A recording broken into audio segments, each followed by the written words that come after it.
You're listening to an old episode of MGM. Sorry, guys. If you want to watch new stuff, go to patreon.com/Metal Gear Mondays to support us, and we will, it'll fund our drinking problems to create more Metal Gear Mondays. And the cycle continues. Someday you'll feast on a tree frog.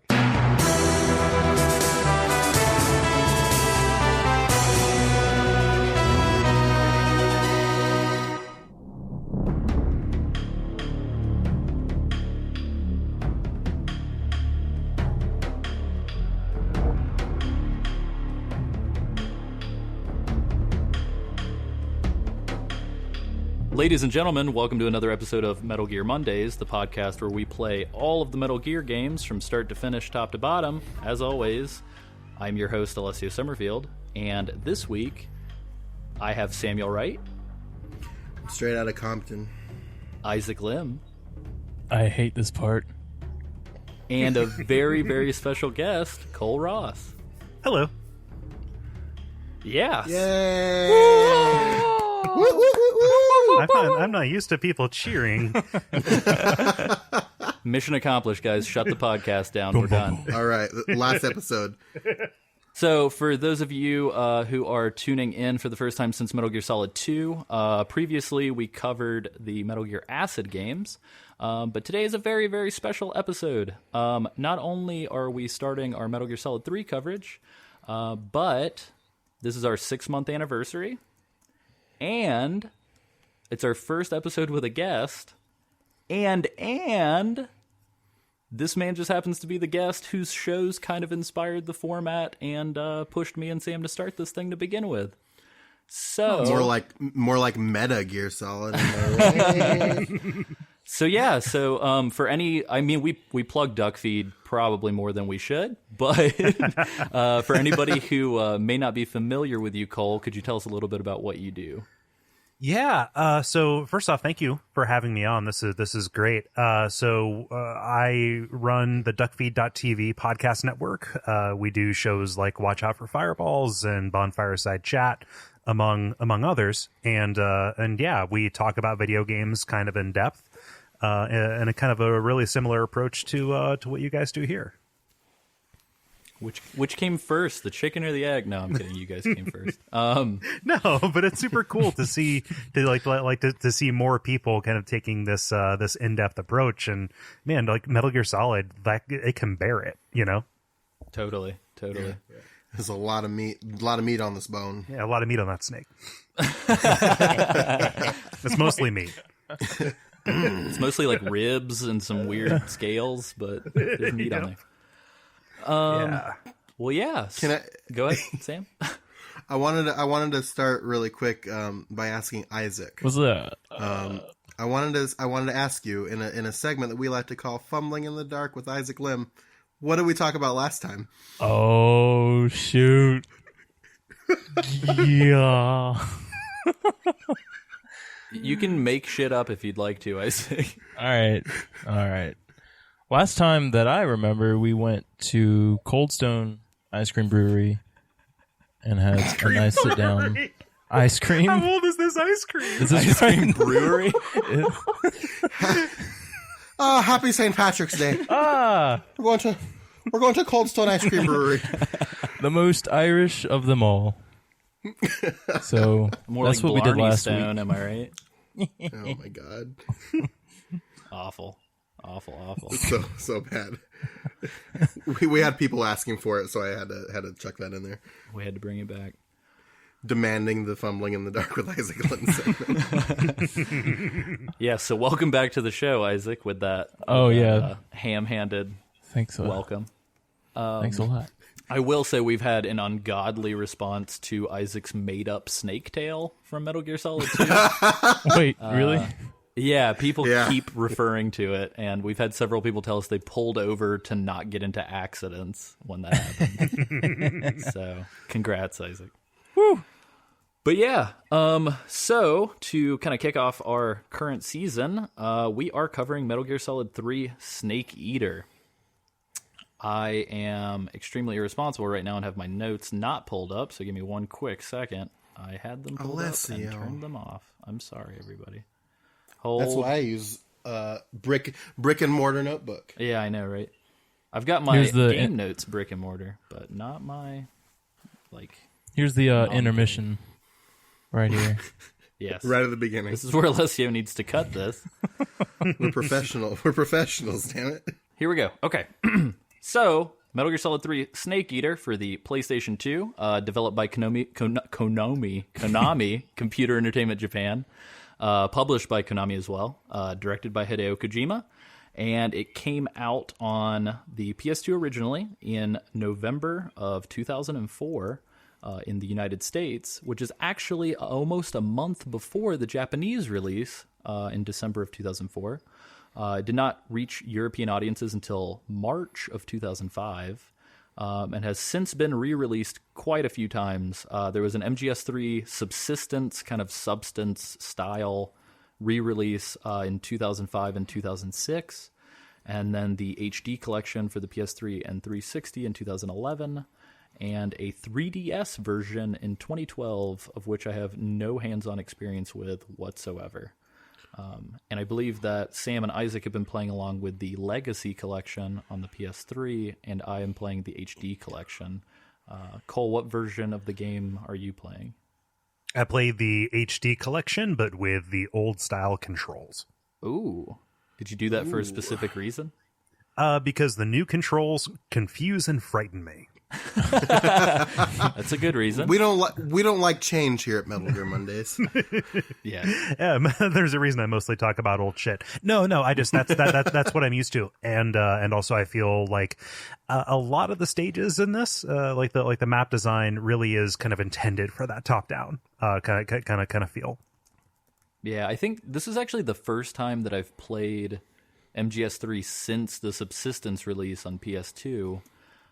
And now that it's been a little while, now that you mention it, I was really surprised that I was able to play the entire portion for this episode without getting a single caution or alert or anything. Oh, well, aren't you special? Well, and I think it's just because of that camera. It just, you can see for forever in the direction that you're aimed at. So I don't know, it definitely made it easier, I think.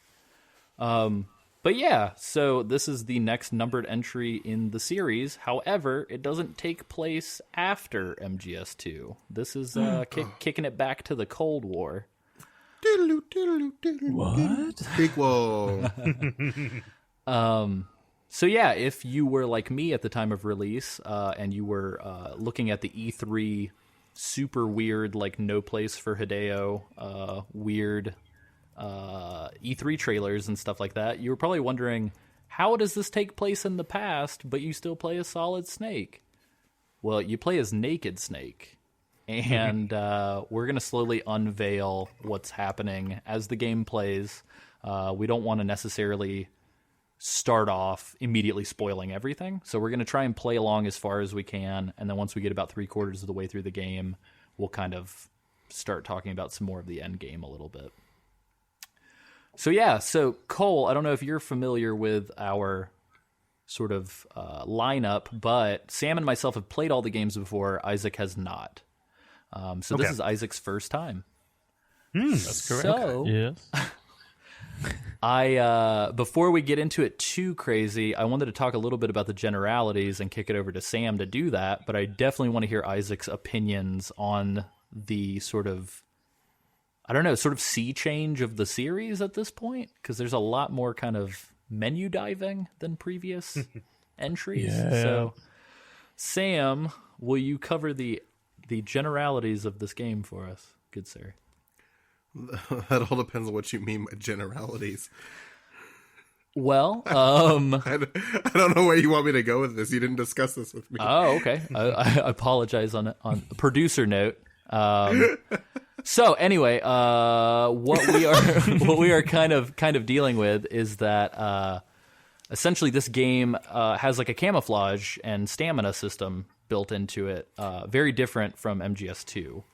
So in this game, you actually have to hunt and kill or tranquilize animals, and eat them, or snacks that you find around the game to replenish your stamina, and sneaking with the D-pad will diminish your stamina, and hanging will also diminish it, as well as some other activities.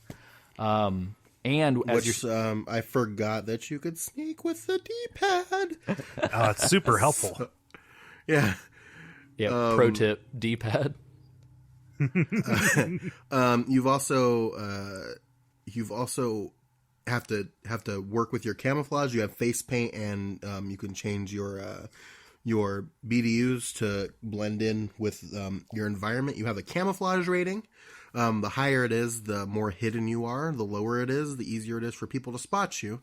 And then you've also got not a traditional radar. You've got motion detectors and things of that nature to kind of track where enemies are, but you're kind of without the Soliton radar that you've been used to in the last 2 games.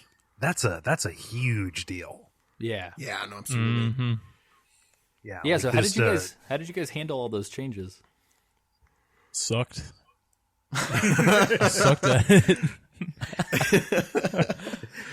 I remember being very distraught by it when I was younger, because I didn't know what to do. I was running around and getting caught because I thought that I thought that I could, but it's the lack of radar really does change. Even just the lack of radar changes the game.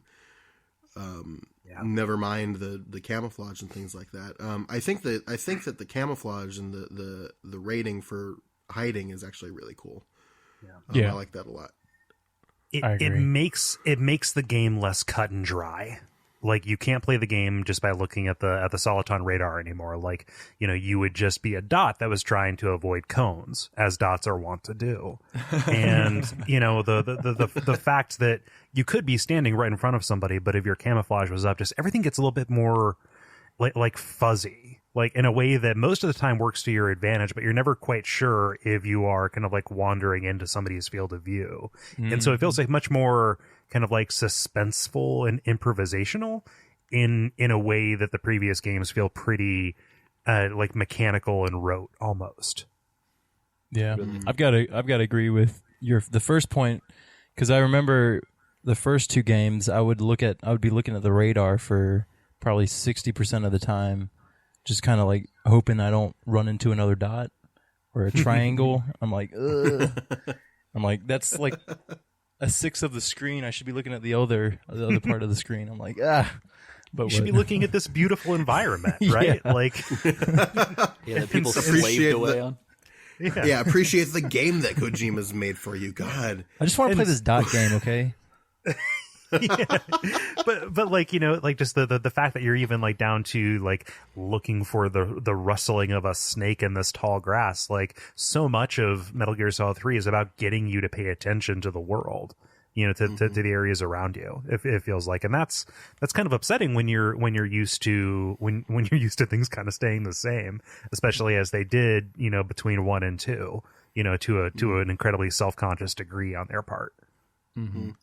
I'm actually really surprised that now that we're talking about dots and cones, I'm really surprised that nobody's done like a Frozen Synapse style, like super indie, like you're the dot, avoid the cones game. Avoid the corn? That's just been avoid the corn.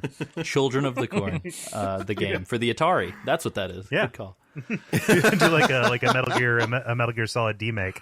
Yeah. I mean, I hear Frozen Synapse and I think like what is it, Invisible Ink? Yeah. I mean, that's a fucking beautiful game because Clay made it, but it is that turn-based stealth kind of feel. That's true. That's a good point. Awesome. It really did help. It really did make me change the way I'm approaching everything too. Because if you listen to season 2 when we played Metal Gear Solid 2 at all, you'll know that my primary strategy for beating that game was punch things and then shoot them if punching did not work. I can't really do that in this game. But they give you so much more punches to do. So many more punches. Yeah. Well, I mean, are we waiting till they're brought up in the game to talk about CQC and the medical? No, we can dive into the CQC stuff because I think that is kind of part of the systems changing. Overall. So. Yeah. And then the medical stuff, we kind of get into it too towards the end of the Virtuous mission anyway. Yeah, but, very slightly. It's I think that now that I realize that I can use the D-pad to sneak, it'll be a lot easier to punch people. Yeah. Just get right up on them and then punch them in the back of the head. But I mean, like, just it turns your punch button into this like contextual kind of input feature where, depending on your distance from them and how long you hold it, I think on the original PS2 controller, how hard you pressed it, or if you're moving while you're doing it, you have access to all these different kind of combinations of moves, as opposed to just the punch kick that you had in 1 and 2. Mm-hmm. Yeah. Yeah, if there's one thing I will say for the Metal Gear dev team is that they love to use every fucking part of the controller to like an insane degree. Because not only are you like in first person and like shifting from left to right with the shoulder buttons, but now you're like trying to do these like Street Fighter inputs almost whenever you're like grappling with people. Yeah. But yeah. Hadouken. Yeah. But you're doing so many complicated things just with holds and presses, like the difference between taking somebody hostage and taking somebody hostage with a knife, using them as a human shield. Like, there are lots of degrees. Or you can just do like I do most of the time and run up behind them and slam them into the ground as you run by, because they're going to be dazed and they won't know what happens until they get up. Yeah. It's pretty good. That, and I love if you can, using somebody as a body shield is like you have to use all of your fingers, I feel like, to do it. But interrogating people, I remember, so before I ever played the game, there was like a pack-in OPM demo that was like a Japanese demo for this game. And I remember discovering that you could like hold a knife to people's throats and interrogate them. And I didn't know what the hell they were saying in the demo, but now that whenever I played the main game, I was like, this is amazing. Like, you can ask people things. They're saying Snake-o backpack, Alessio. Yes.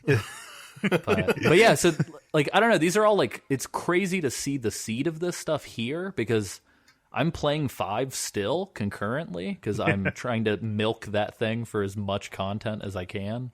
And it's weird that it all essentially started here. Like, everything that is in the Phantom Pain began its infancy like in this game.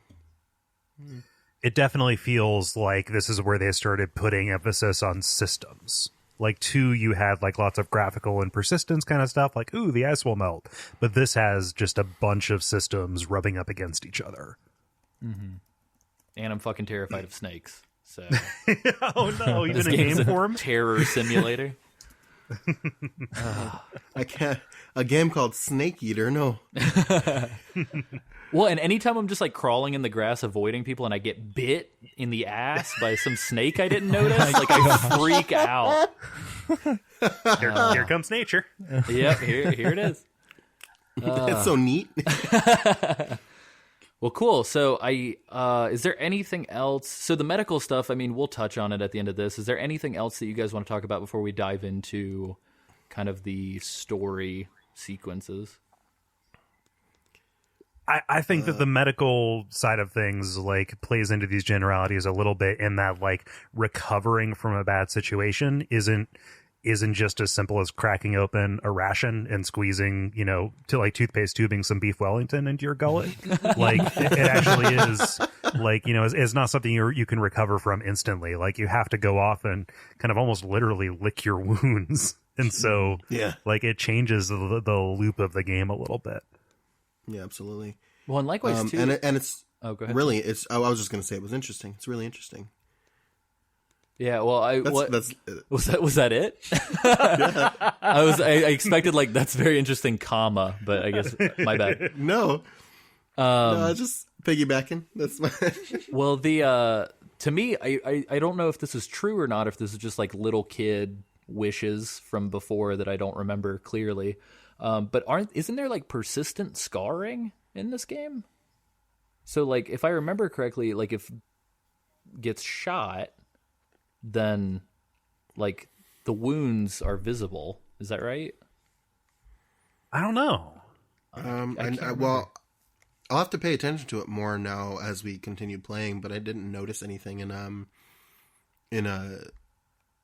I played through the Virtuous mission. Okay. And likewise, I need to figure out if I want to censor the fact that I just said this or not. I guess that's about it. Part of me really wants to talk about what's different in the HD collection as far as what you're going to get with the game, but I don't know. Do you guys feel that that's worth delving into? Let's do it. I honestly don't remember. Okay. So the original... Oh, go ahead. Oh, go ahead. I was going to say, is it much more than the fact that you get the MSX versions or the cell phone ports of the MSX Metal Gear 1 and 2? I forgot about that. Yeah, there are a couple other little things. So the original MGS3 shipped with Snake versus Monkey mode, which was like a weird Ape Escape tie-in with a really creepy codec conversation with Roy Campbell. Which was a lot of fun, but you essentially zapped the apes from Ape Escape and then captured them. And I don't know why, but Roy Campbell was sending you back in time to do this for some reason. And you could get, like, I think there were a couple exclusive camos that you got that way. Like, there was like a banana camo and some other things. Likewise, Subsistence, the PS2 version, not only did it ship with Metal Gear Online, which we will do a whole episode on and is not shipped with the HD collection, but it also shipped with like a whole downloadable, like you could download camos that released after the game released, and so there was like a Santa Claus camo and like a bunch of other stuff, and then yeah, it was really bizarre stuff. I just remember filling up a memory card on the PS2 with just those downloadables, but yeah, they were pretty big files. But the other thing is Subsistence for the PS2 shipped with a second disc called Persistence. And on that second disc, it actually had a whole bunch of like parody cutscenes. And unfortunately, none of those are shipped with the disc because Xbox won't allow for multi-platform games to have separate content on each disc. And Sony didn't want to, I guess, relinquish whatever licensing they had on that. So all of that content was removed. And likewise, because technically isn't Ape Escape a first party? Yeah, Ape Escape is. Yeah. Speaking of multi-platform stuff, so likewise, the Nightmare minigame from the original release is not in the HD collection. Oh shit! Really? Yeah, because apparently it was a tech demo for what was supposed to be a first-party Sony Konami release. Not first party, but a third party endorsed Sony Konami thing. And because of that, even though the game never came out, they took it out of the HD collection, which is very unfortunate. But yeah, so besides that, what Kole mentioned is also true. So the MSX versions of Metal Gear 1 and 2 came packaged with the PS2 version of Subsistence.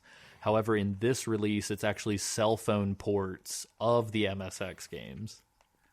They play pretty well, especially on like a PS Vita. Oh, that's right. I forgot that they came with the Vita release as well. Mm-hmm. So yeah, and also they're translated. This is the first time I think the West has been able to play an English version of Metal Gear 2. Absolutely. Yeah. Oh wow, that's fantastic. Mm-hmm. And I actually played and beat both of them on the Subsistence pack-in as well, and so that was my first time. I remember I wanted to emulate them for forever, but never got around to it, and then finally did it when this came out. So yeah, they're really good. Yeah, they're great. Metal Gear 2 is essentially a demake of Metal Gear Solid 1, but we will cover that on another episode. But yeah, so let's dive into this game.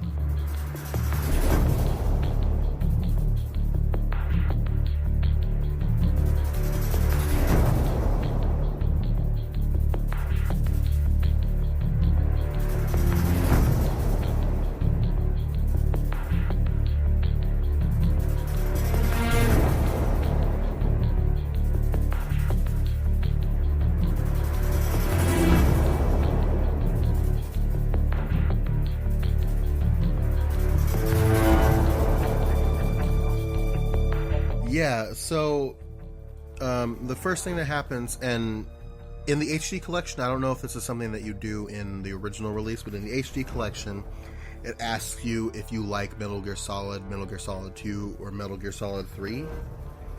And you can pick one of those games, and I think it does something to the opening scene. because I said I liked Metal Gear Solid 2, and Snake's totally wearing a Raiden mask in the whole opening cutscene. Yeah, the I Love Metal Gear Solid 3 is actually new to the Subsistence release. It wasn't on the vanilla MGS3. Gotcha.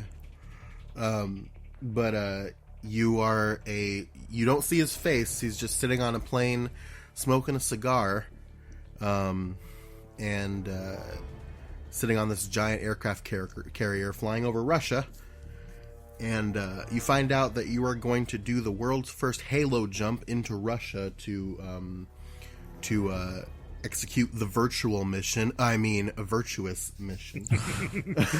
There's so many of those little like fake out. That's such like a did you say nerd like callback? Did you say virtual mission?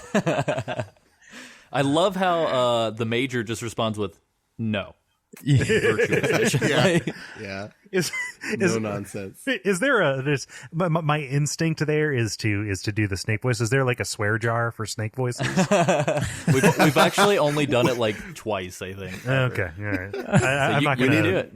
Hit it. I'm not going to be profligate with that. Like it wasn't going to add anything. But this is David Hayter, right? Still doing Solid Snake. Like he's playing it younger is what he's doing, and I love the idea that this random soldier asks like, "Hey, does this panty waist know what he's doing?" Yeah, absolutely. Yeah. Yeah, That's that line fantastic. very much so stands out too, because he's just like, "Put it out, didn't you hear him?" And it's like, whoa. Somebody's giving Snake some lip. Like, I've never seen this before. Yeah, they're sassing Snake. But they do like a flashback sequence, and the Major is talking to Snake, who he is referring to as Jack, which is very interesting. Essentially telling him about the virtuous mission and how they have to rescue the scientists named Sokolov from the Soviet Union. Essentially, we gave him up to Russia after the Cold War to end the Cuban Missile Crisis, and we have to Halo jump into Russia to rescue him from Selinoyarsk, where he's being held. Well, and you forgot to mention that it opens with one of the clunkiest voiced dialogue bits ever in an opening. It's just like, after World War II, the world was split into two, east and west. Like, it's just like, don't use two that many times at once, please. Gotta space that out. Yeah, it's like poorly rewritten Shakespeare. It comes up every time, and every time I read really shitty dialogue, part of me wonders, like, did the voice actor not tell anybody that read poorly? Like, were they not like, can I take my own spit take on this real quick, please? Like, voice actors kind of have to be straight pipes. That's true. That's true. Yeah. Unfortunately for the entire voice acting cast of Resident Evil 1. Yeah. At least there were no Jivel sandwiches in this game, so I think That's true. But yeah, so you have to Halo jump into Russia, and then you have to find Sokolov, and you have to use the theoretical technology of the Fulton extraction thing. There's another word attached to that, but I don't remember it. Method. Method. Yeah, system. Yeah, probably.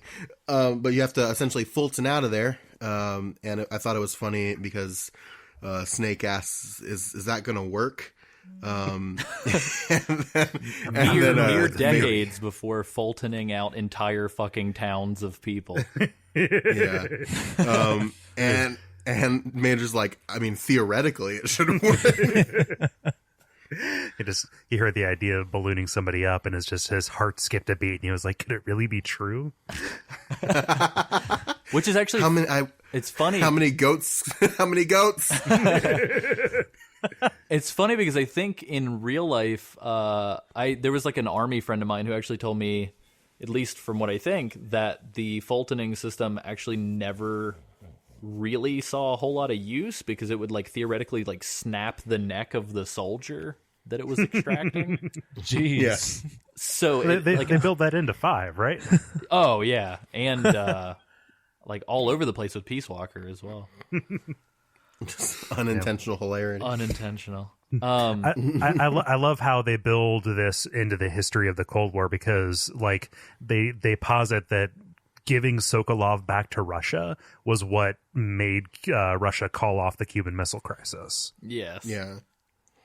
Which begins Kojima's love affair with like using bits of history only to further this weird like Metal Gear subplot. The history they The Metal don't Gear want you agenda. to know.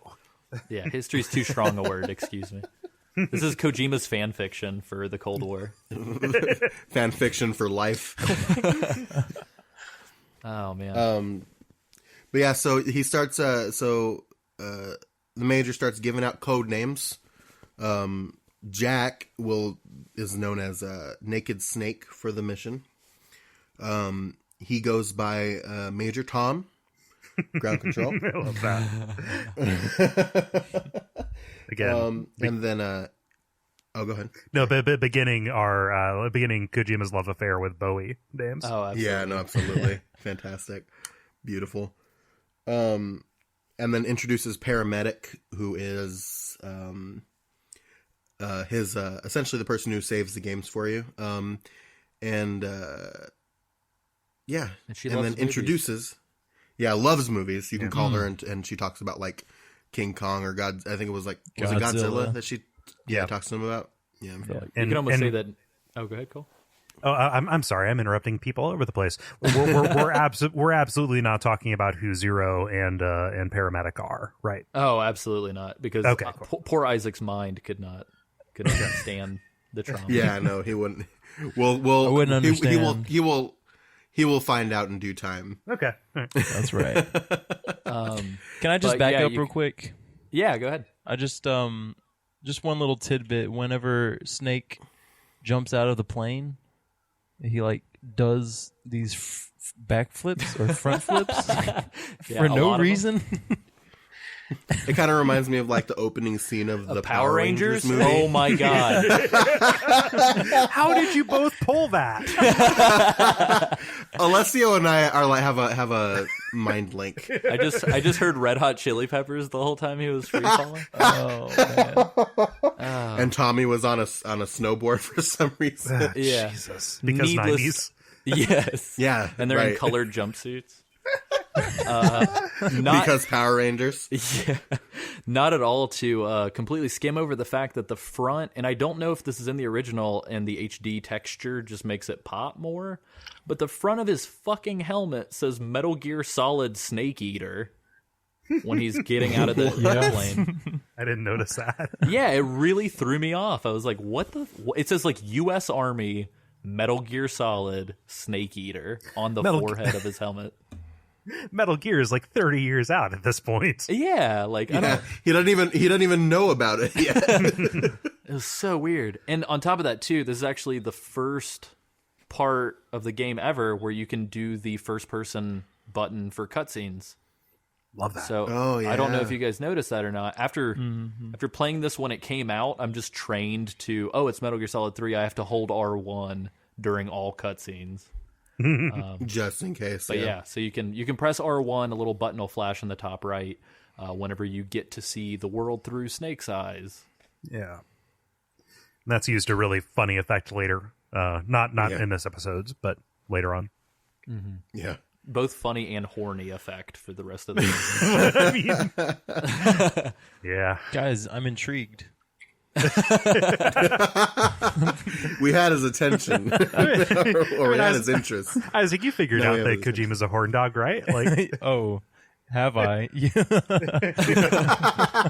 You mean Naked Raiden didn't throw that off yet? Oh, man. Oh, my God. Oh, cool. Sam, continue. I'm sorry for all the pit stops. So we find out that also on mission is a lady called the Boss, who trained Snake, and disappeared for a period of time. Oh no. And Snake's like, "What the hell? Why did you leave?" Oh, I think it's more extreme than that, Sam. Well, it is. He's crying, you know, almost. Yeah, you know how I like to summarize. he feels betrayed that she disappeared on him. Yeah, no, absolutely. Like she left him, and she starts talking about the heart, like the heart of a hero or something like that, and how you have to find it within yourself, or somebody can pick up on this one here. Well, he also rattles off to her the exact number of years, months, and days since she's spoken to him. Yeah, there's something explicitly romantic about their relationship. Yeah, like it's weird. or if not explicitly romantic, then definitely, like that is so overt as to at least be a tone, if not an undertone. But just like how close, like how well she knows him. She even says like, "Oh, John, you've lost weight." Oh yeah. And it's like, wait a minute, you can tell that just from my voice. And it's like, oh, and you also haven't had a good breakfast. You were just smoking a cigar, weren't you? It was a 1962 like a Macanudo, Cuban, huh? Breaking the I was like, Jesus, woman. She used to do his laundry, Cole. Don't worry about it. Yeah. No, but it's just it's almost as if she was there watching him. He said as he twirled his mustache. She's supposed to be like. How did you fucking know I was twirling my mustache? I'm actually doing that right now. She's supposed to be like on a on a boat somewhere in like the Baltic, right? Yeah, and like a submarine underneath the water. She's just with Roy Campbell from Metal Gear Solid 1. No, she's with Matt Campbell. Cole, I don't know if you know about our inside joke, but Matt Campbell is the most underrated character in Metal Gear history. He is in a Snake Tail from Metal Gear Solid 2 Substance. He is referred to only in text. And apparently he is killed by Gerlukovich and is allegedly Meryl's real father. So it's nonsense. That is so It's dumb. Complete and utter nonsense. It's really I dumb. love him. So we've rolled with it like crazy. So we've actually gotten fan art of Matt Campbell, and we have t-shirts which is just of Matt Roy. Campbell. It's and he's just Roy Campbell with Meryl's hair. It's pretty much. I love that. I just like you guys need to commission like a fan game. Like let's finally hear Matt Campbell's story. Oh god, I didn't want to steal a joke from you guys' show, but I will right now. Indie devs, get on it. Yeah, no. Definitely do it. Come on, game jam. Like just anybody who has dev talent, like get out there and just like make something. Like I play a Twine game about Matt Campbell's story. I'm so proud of his daughter. The Matt Campbell game jam. Oh my god! love I'm just an it. idea guy. You guys can take that and run with it. Awesome. Nice. Thank you, Cole. Thank you so much. But yeah, so that's totally what happens, and it's weird to me that this comes after MGS2, where we've already seen this kind of weird romantic, familial, weird gray, obscure relationship between like Otacon and EE. So there's like these weird like mom / mentor / like lover vibes that are gonna kind of ripple throughout the whole game between Boss and Snake, which are kind of uncomfortable. Yeah. Yeah, but I mean, like Snake is so young right now at this point. Like, just he's as green as we're ever going to see him, and like as strange as weird as it is as a thing in media for like a story about a dude maturing to like switch from having a mother figure in his life to to a lover figure. Like that's totally what's happening here, except it's much more confused than that. For sure. Yeah. I will say this too. The other thing that this codec conversation, which I guess is not a codec anymore, the other thing that this radio strapped to his chest is doing now, is that it almost outlines the entire like thesis of the game, like right out the bat. Like the boss essentially is just telling you what she's gonna tell you later. I feel like. Yeah. which talking about a soldier's loyalty to the mission, not to the politicians who were going to change. Yeah, for sure. they have a lot of foreshadowing. Yeah. Well, and it's just like it's almost like if the ham-handed like geneticism stuff from MGS1, I guess it was a little front-loaded, but this just feels like really heavy for like shit. I just want to play at this point. Like, why are they doing this? So yeah, there's a lot of talking. Here's a question for just about the format of the show. Isaac, have you played through all of 3? Like, is this like Moonspeak to you? Yeah, this is my first time completely. But like, have you? But he hasn't beaten 3 yet. No. Okay, all right. I just wanted to make sure. I'm green. So I didn't. I'm Greenlight Snake. I have seen Alessio beat the ladder boss, so okay. I've got that going for me. The ladder boss. I'm sure you know about the legendary ladder. Cole. Who? Oh, yeah. I played this game several times. Yeah, I was going to make a dumb joke, which was, well, who was the former boss? But but we know who the former boss was. So. Yeah, former boss. See? Yeah, the Cobra unit is missing one of its members on that helicopter, and it's the ladder. They couldn't fit him in there. They got his cousin, Rope Ladder. You're going to stand in for ladder. Okay. Oh, boy, I got a big shot. I can do this. Oh, God. I'm going to make you proud, cuz. Now I'm just imagining their whole dialogue of he's not coming with us, targeted to the Rope Ladder. He has yet to pick an emotion for battle. His emotion is a rope. But have we mentioned what boss's history is, not just with Snake, but with kind of world events? Not yet. If you'd like to fill us in, Cole.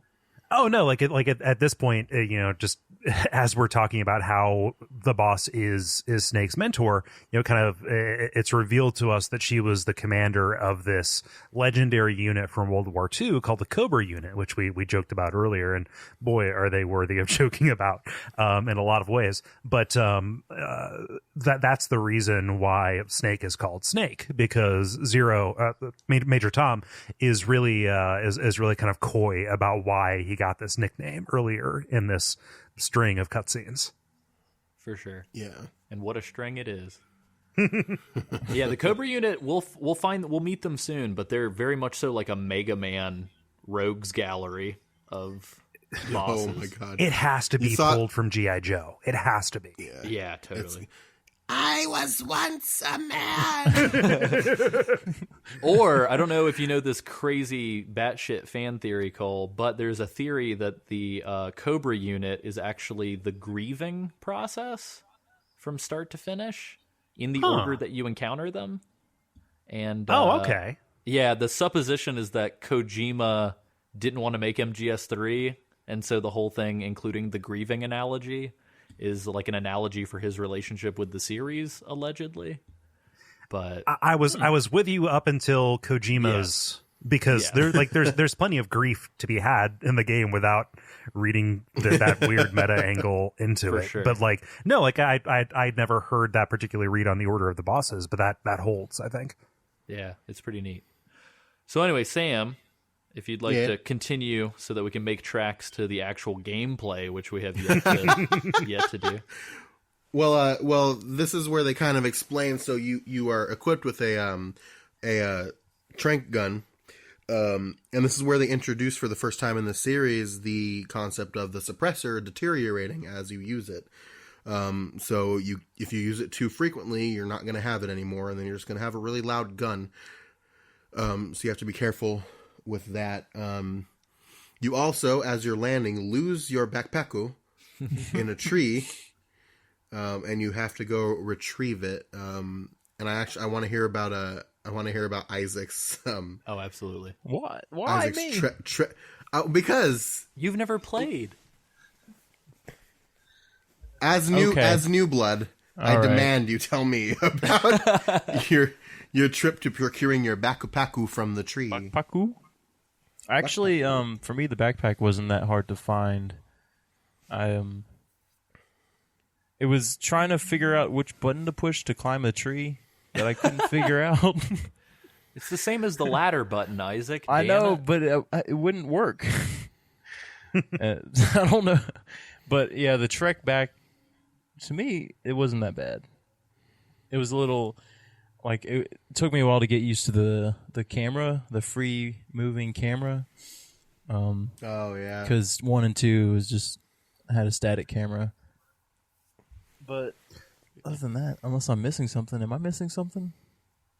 There's a good chance No, I I'm don't think missing so. something. Did anybody, I can't remember what the hell they're called, the little Karopi frogs or whatever. One of them appears here in the starting area. Oh, man. I completely forgot I didn't about know. finding those. Yeah. So for listeners at home, throughout the game, instead of collectibles, there are these like green frog statues. They have a name. It's a very Japanese name. It's Karotan, I think it is. Okay. But you can shoot them with your gun, and they'll make these like sounds, whatever it is. It's a very high pitched version of that. And you can actually, like, if you pop one and there are guards nearby, they'll like freak out or go check it out. But if you shoot all of them throughout the whole game, I believe they give you the stealth camo if you can find all of them. And I cannot recall how many there are. But yeah, so I think the first one is kind of tucked away here in the starting area. I'm already going to have enough trouble trying to sneak around these people as it is. I can't be bothered with frogs. Yeah. Yeah, you can't panic a frog. Like, I got too many real frogs to deal with. Yeah. I got a tree frog. Forget frogs. I'm That worried count? about the snakes. Well, someday you feast on them. That's true. So after this like 5 seconds of gameplay, we're immediately sucked right back into like a million codec calls. Actually, I think it's just like 1 or 2. yeah. But unlike previous codec, we don't have these talking silhouettes, or not silhouettes, mugshots. Instead, we see sort of Snake's silhouette as he's crouched over, and then we see like a little picture in the top left, which kind of, as a nod to the era, instead of a moving picture, it's kind of a almost like a microfiche. It's like a dossier kind of thing. Yeah, because when you scroll from left to right, which you can do, there's 4 photos per person, I think. It'll kind of like speed on to the next document, almost like you're reviewing these documents under like a microscope or something. yeah. And there are key moments where, like when Paramedic talks about movies, you can actually see some of the movie posters and stills that she's talking about. And then likewise, when Major Tom is telling you that you have to go do a thing, like a little video window will pop up, but it actually has like film grain and vignetting and everything to make it appear to at least have some semblance of 60s, I guess. Yeah, that's super helpful though. Like, as opposed to like breaking immersion to like load a new cutscene where they pan the camera over and show you the thing. Like, if you're just paying attention to that, it works. I remember being disappointed when I didn't have the talking mugshots. Yeah, me too. You know, but it ultimately works out. Yeah. That's what happens when you go back in time and have to deal with radios. Well, going back to your radar comments, Cole, I actually got so used to the radar sucking that they give you. It's like a battery powered, like almost like Zone of the Enders style, like ring around you, that I 100% just like never ever use it. Did like, any of you guys use it at all? I was terrified tried. to use battery. I used it a little bit at the start, and then I kind of stopped as I kept playing. Yeah. Cool. Same. I just got used to kind of constantly jumping in and out of first person view to like notice where people were. For sure. Yeah.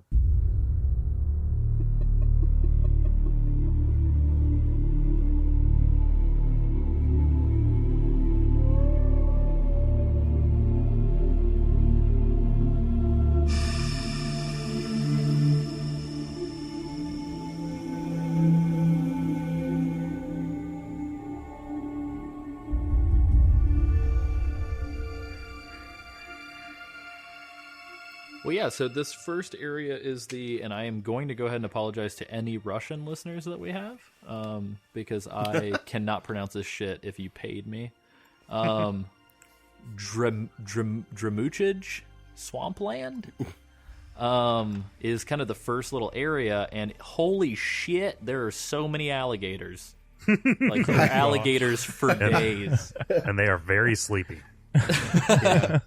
I tried. They like if you just like hustle straight across the swamp, they won't get you. Because they are the laziest gators I think I've ever seen in my life. Not if you get close, I tried to after you get close, I tried to attack one, and I put one to sleep with a tranquilizer. And as soon as you like get up on him, he wakes up and hits you with his tail. But that's all he does. He'll just whack you with his tail. Just like, dude, you're bringing shame to your species right now.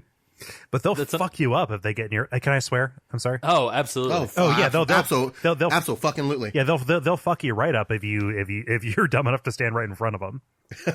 No, right on. Yeah, yeah, it's rough. It's unfortunate that you can't put them to sleep and then throw them at people like you can with the other animals. Which I got a bone to pick with throwing things. We'll get to that. Very shortly. But yeah, there's not much here. There's just like some silencer ammo and alligators and a mud pit that will scare the shit out of you, because I thought I was going to drown pretty frequently. And yeah, I guess, did you guys have anything you wanted to say about this zone, this little pocket universe? At some point here over the radio, you get two things that I want to make note of, just because they stuck out on a on a playthrough. First off, what is it? Paramedic says, as long as you've got a legendary hero backing you up, you'll be fine. Right, Snake?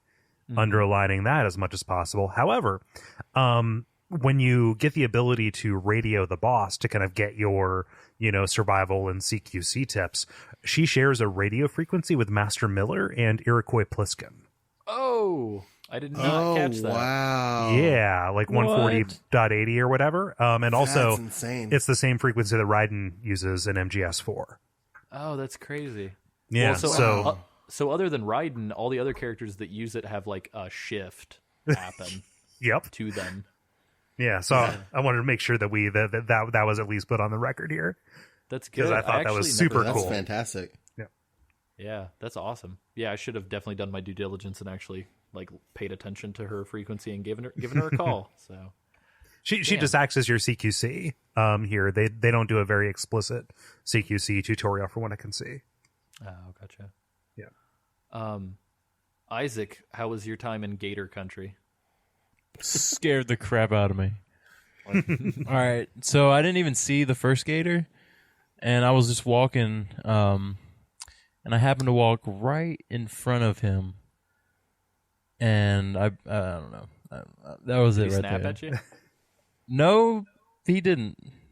Because like you said, he was lazy. He's a lazy guy, lazy little gator guy. And then I was like, I'm gonna stab this guy. But that didn't work out. Is that what you thought? Is that what you thought to yourself? I thought I could stab him. I mean, you can't. And how'd that work out for you? But then I got scared because he was starting to... he was crying.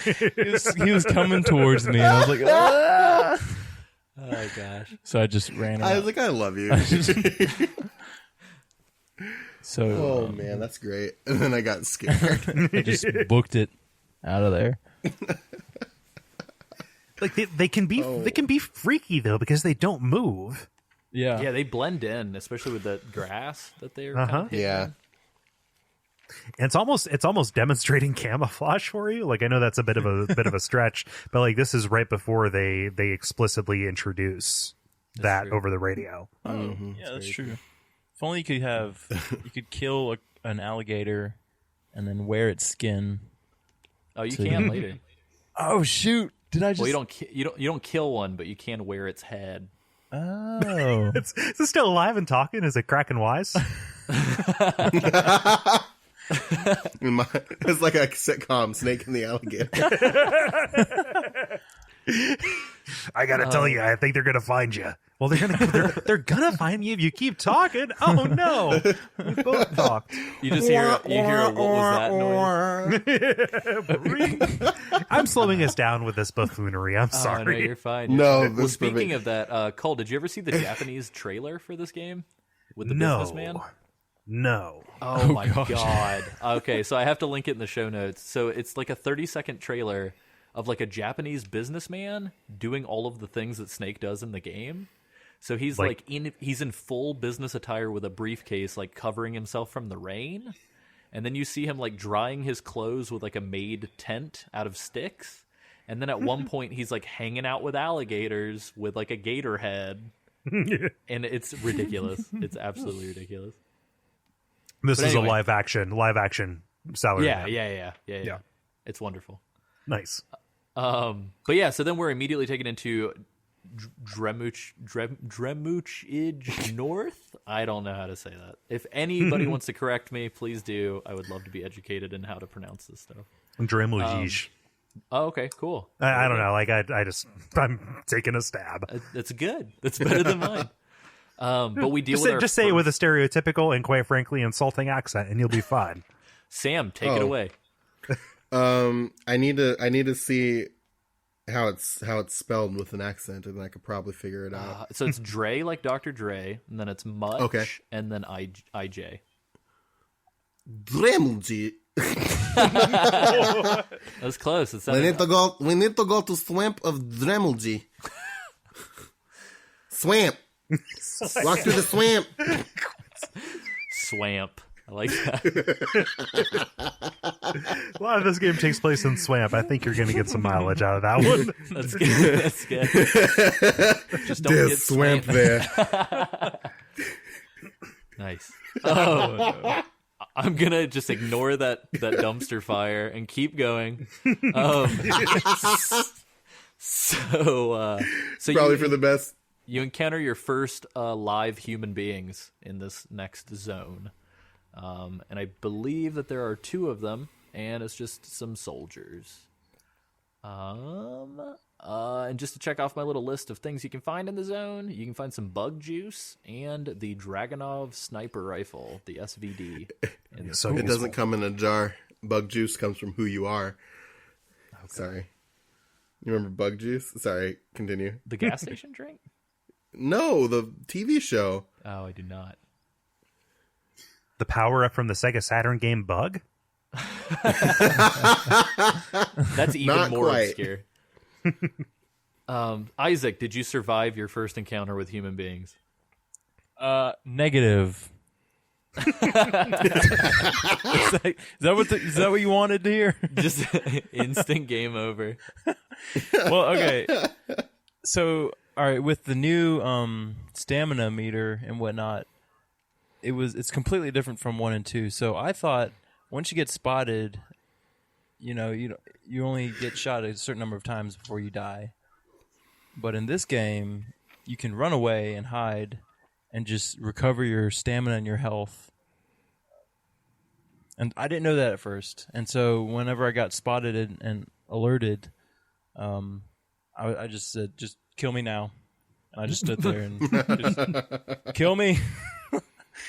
It wasn't until a couple alerts later that I figured that out.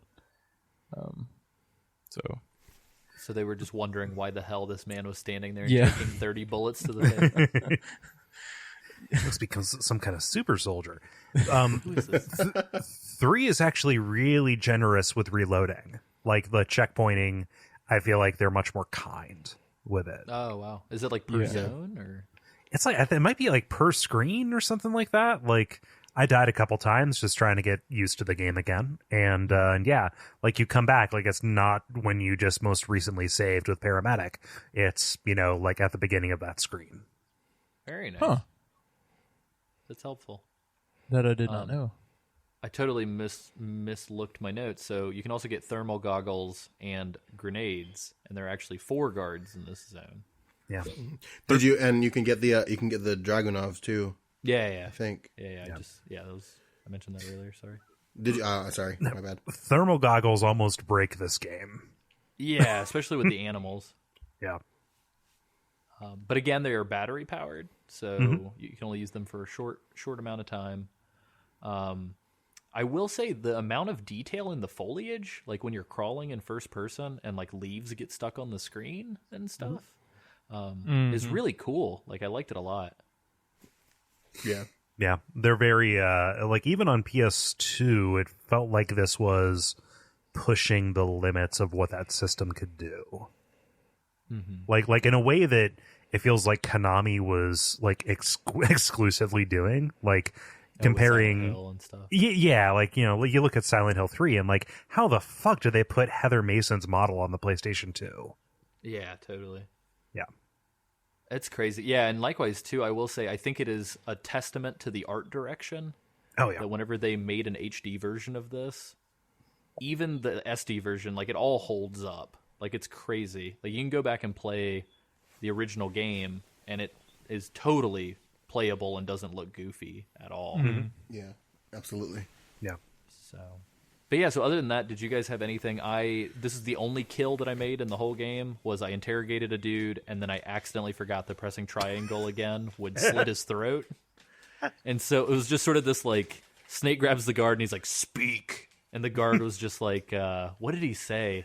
He said something really, like, super generic. Like, he was just like, "There's guards in the next zone," or like something. And I was like, okay. And then I went to like let go of triangle, and I guess it just like triggered it again because Snake just fucking cut his throat open. And I was like, whoa. That's pretty brutal too when that happens. Yeah, it makes like a spraying sound. It's very It's great. metal. And So metal. And yet not as bloody as MGS2 at all. I think they toned the blood down a fair amount. They just didn't give you lots of like clean, flat surfaces for the blood to pool on. Yeah, no. No hallways of gore, a la Ninja or Vamp. Yeah. Like this whole area is kind of set up like a habit trail for Snake to an extent, because you have like logs and stuff. Like it's a real kind of like safe way to figure out the way that Metal Gear Solid 3 calculates like line of sight for your particular like level of difficulty that you're doing. Yeah, absolutely. I remember when I was younger struggling through this part, and I think I gave up for like a month because I couldn't figure out what to do. Because as I said, the change and stuff assaulted my senses quite in a way that I was not comfortable with when I was younger. But going through it and like playing through it again now, it really is kind of just the perfect. It's like a tutorial without being explicitly a tutorial. Yeah. Well, and Unless likewise, you figure out. it reminded me own. a whole lot of the heliport from MGS1. Specifically this zone, because I felt like you can kind of go up in the trees, but also go down in the mud and stuff. And so it kind of had that verticality to it, that open zone in the Shadow Moses opening kind of felt like it had. I guess less set pieces, but it just kind of had that vibe to it, I think. Less hind D's too. Yeah, for now. But yeah, are you guys, Sam, I know that the next story involves this next zone, so would you like to tell us about the bees in Dolino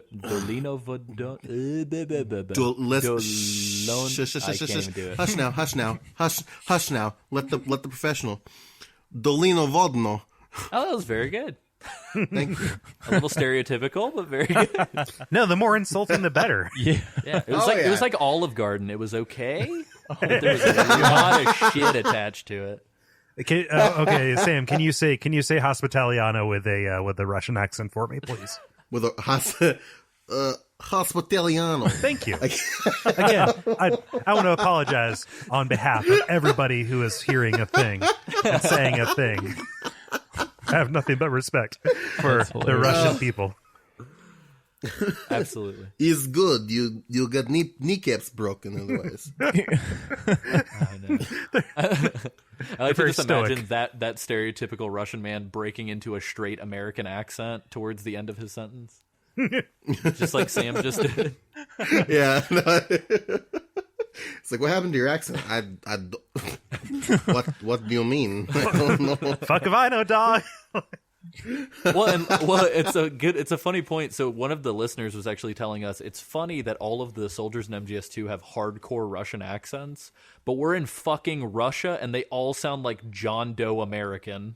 they explain that though, like in an upcoming cinematic, Oh, that's right? true. That's a good point. Yeah, I mean it's super like, yes, it does break your immersion a little bit, Yeah. but like It's very hand wavy. yeah. All right, so Sam, tell us about your Winnie the Pooh experience gone bad.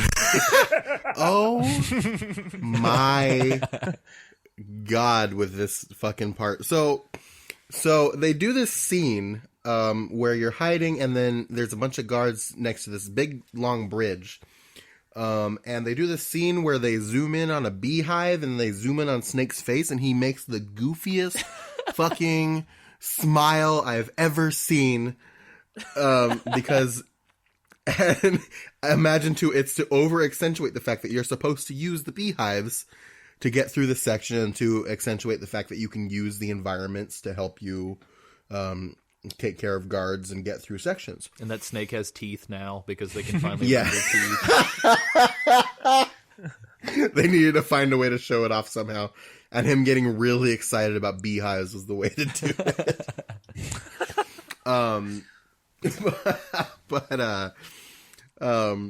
So silly me thought that shooting the beehive and having it land on the ground would be enough to anger some bees.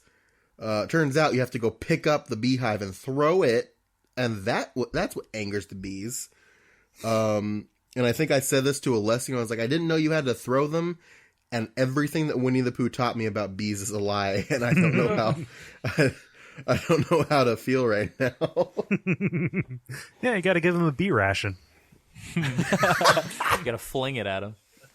Yeah, you just gotta chuck it. I mean, well, realistically, if you have a beehive full of active bees, and not only does it get pierced by a bullet, but it hits the ground at a violent impact, that would rustle my jimmies a little bit if I was a bee. Yeah. Like all of my bee jimmies would be thoroughly All rustled. the Jims. Well, you Yeah, all the see Jim him fly away. Like, I shot it down, and I just noticed a bunch of bees fly away. And I was like, oh. And then I had this moment where I picked it up, and I was like, those guys are coming on the bridge. I'm going to do this. And then I punt it and completely miss the bridge, and I hear all the bees fall into the water. Oh no! And I was like, I'm an asshole. Well, that's their one weakness, according to Winnie the Pooh. They're all... I was taking notes when I phased into this screen, I suppose, so I didn't see the creepy the creepy snake smile with fully articulated teeth. It was really bad. So I got through this without the beehive, but like in general throughout this game, I never really used the beehives to my advantage, because in my experience, if you disturb a beehive, God steers the swarm to exact vengeance upon you. That's in real life, and so, you know, the way stealth games work, I just imagined like just those are things that you are meant to avoid at all points. But like, is that like a really solid way to get through these places? I can't remember, and obviously my first attempt was thwarted, so I'll get back to you on that. I don't know. It was the first time I got a caution. I got alerted. But like this is this whole screen here with I feel like an old man saying screen, but I can't think of another way to say it. But like this, I think you mean a board. Yeah, board. Yeah, I ran out of mans on the third board. But no, but just this whole area with the bridge is a huge bottleneck.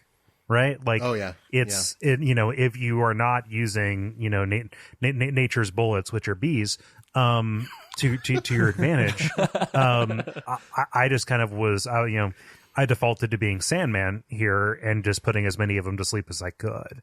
Yeah, that's my MO in these games too. Is just everybody go to sleep. Yeah, no, I alerted them, and then I started kicking them a little bit, and then that didn't work for a while, so I just ran across the bridge and hid. And then once I went back into caution, I went to the next board. I know you can. I was like, if you want to be a real asshole, you can pull out the sniper rifle, or you can use your knife, and you can actually cut the rope on the bridge. Oh shit! Yeah, and it doesn't make it to where you can't cross it, but it makes it where it's like way more sensitive.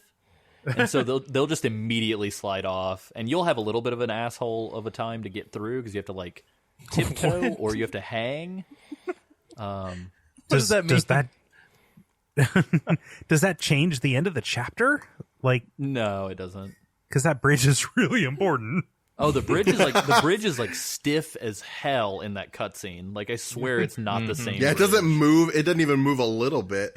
Except when it needs to. Yeah. Yeah, no. Conveniently. Yeah. It read the script. It's getting paid well enough. It knows nothing. All right, Bridge, if that's your real name. Hey, it knows what happened to its distant second cousin, third removed rope ladder. Oh no! Did you guys eat anything at this point yet? Not yet. I no. did. I didn't start actually. Isaac did. Tell us about your journey through this section, Isaac. Do you want me with your bees? Do you want to know Tell us about your my culinary adventure in Russia. Well, I'll tell you about my terrible experience. I'll tell you. Awesome. So before I even I didn't even get the bee cutscene. So what happened was in the previous board, I got spotted, and I was just running around because I couldn't get away from them. They just kept on coming. So I ran to this area, and I was thinking maybe the alert would go away, but nope, it was still high alert. And then so the guards in this area were aware of me. And so I didn't even get the bee cutscene, so I didn't know about the bees. And so and so I was like hopping back and forth between the two areas, trying to hide from each guards in the areas because they just kept on coming. And until finally I was like, nope, and I just booked it across the bridge. I ran. That is a valid strategy. Yeah. So it was pretty terrible. I ate a tree frog, and Snake did not like that. What did he say? He goes, disgusting. Or something of the sort. I love that. I also love the soundbite when he really, really likes what he's eating. Like, that's great. Yeah. he's 2 pack a day, Tony a tiger. Yeah. Yeah. Did you guys eat the calorie mate yet? Nah. Not yet. No.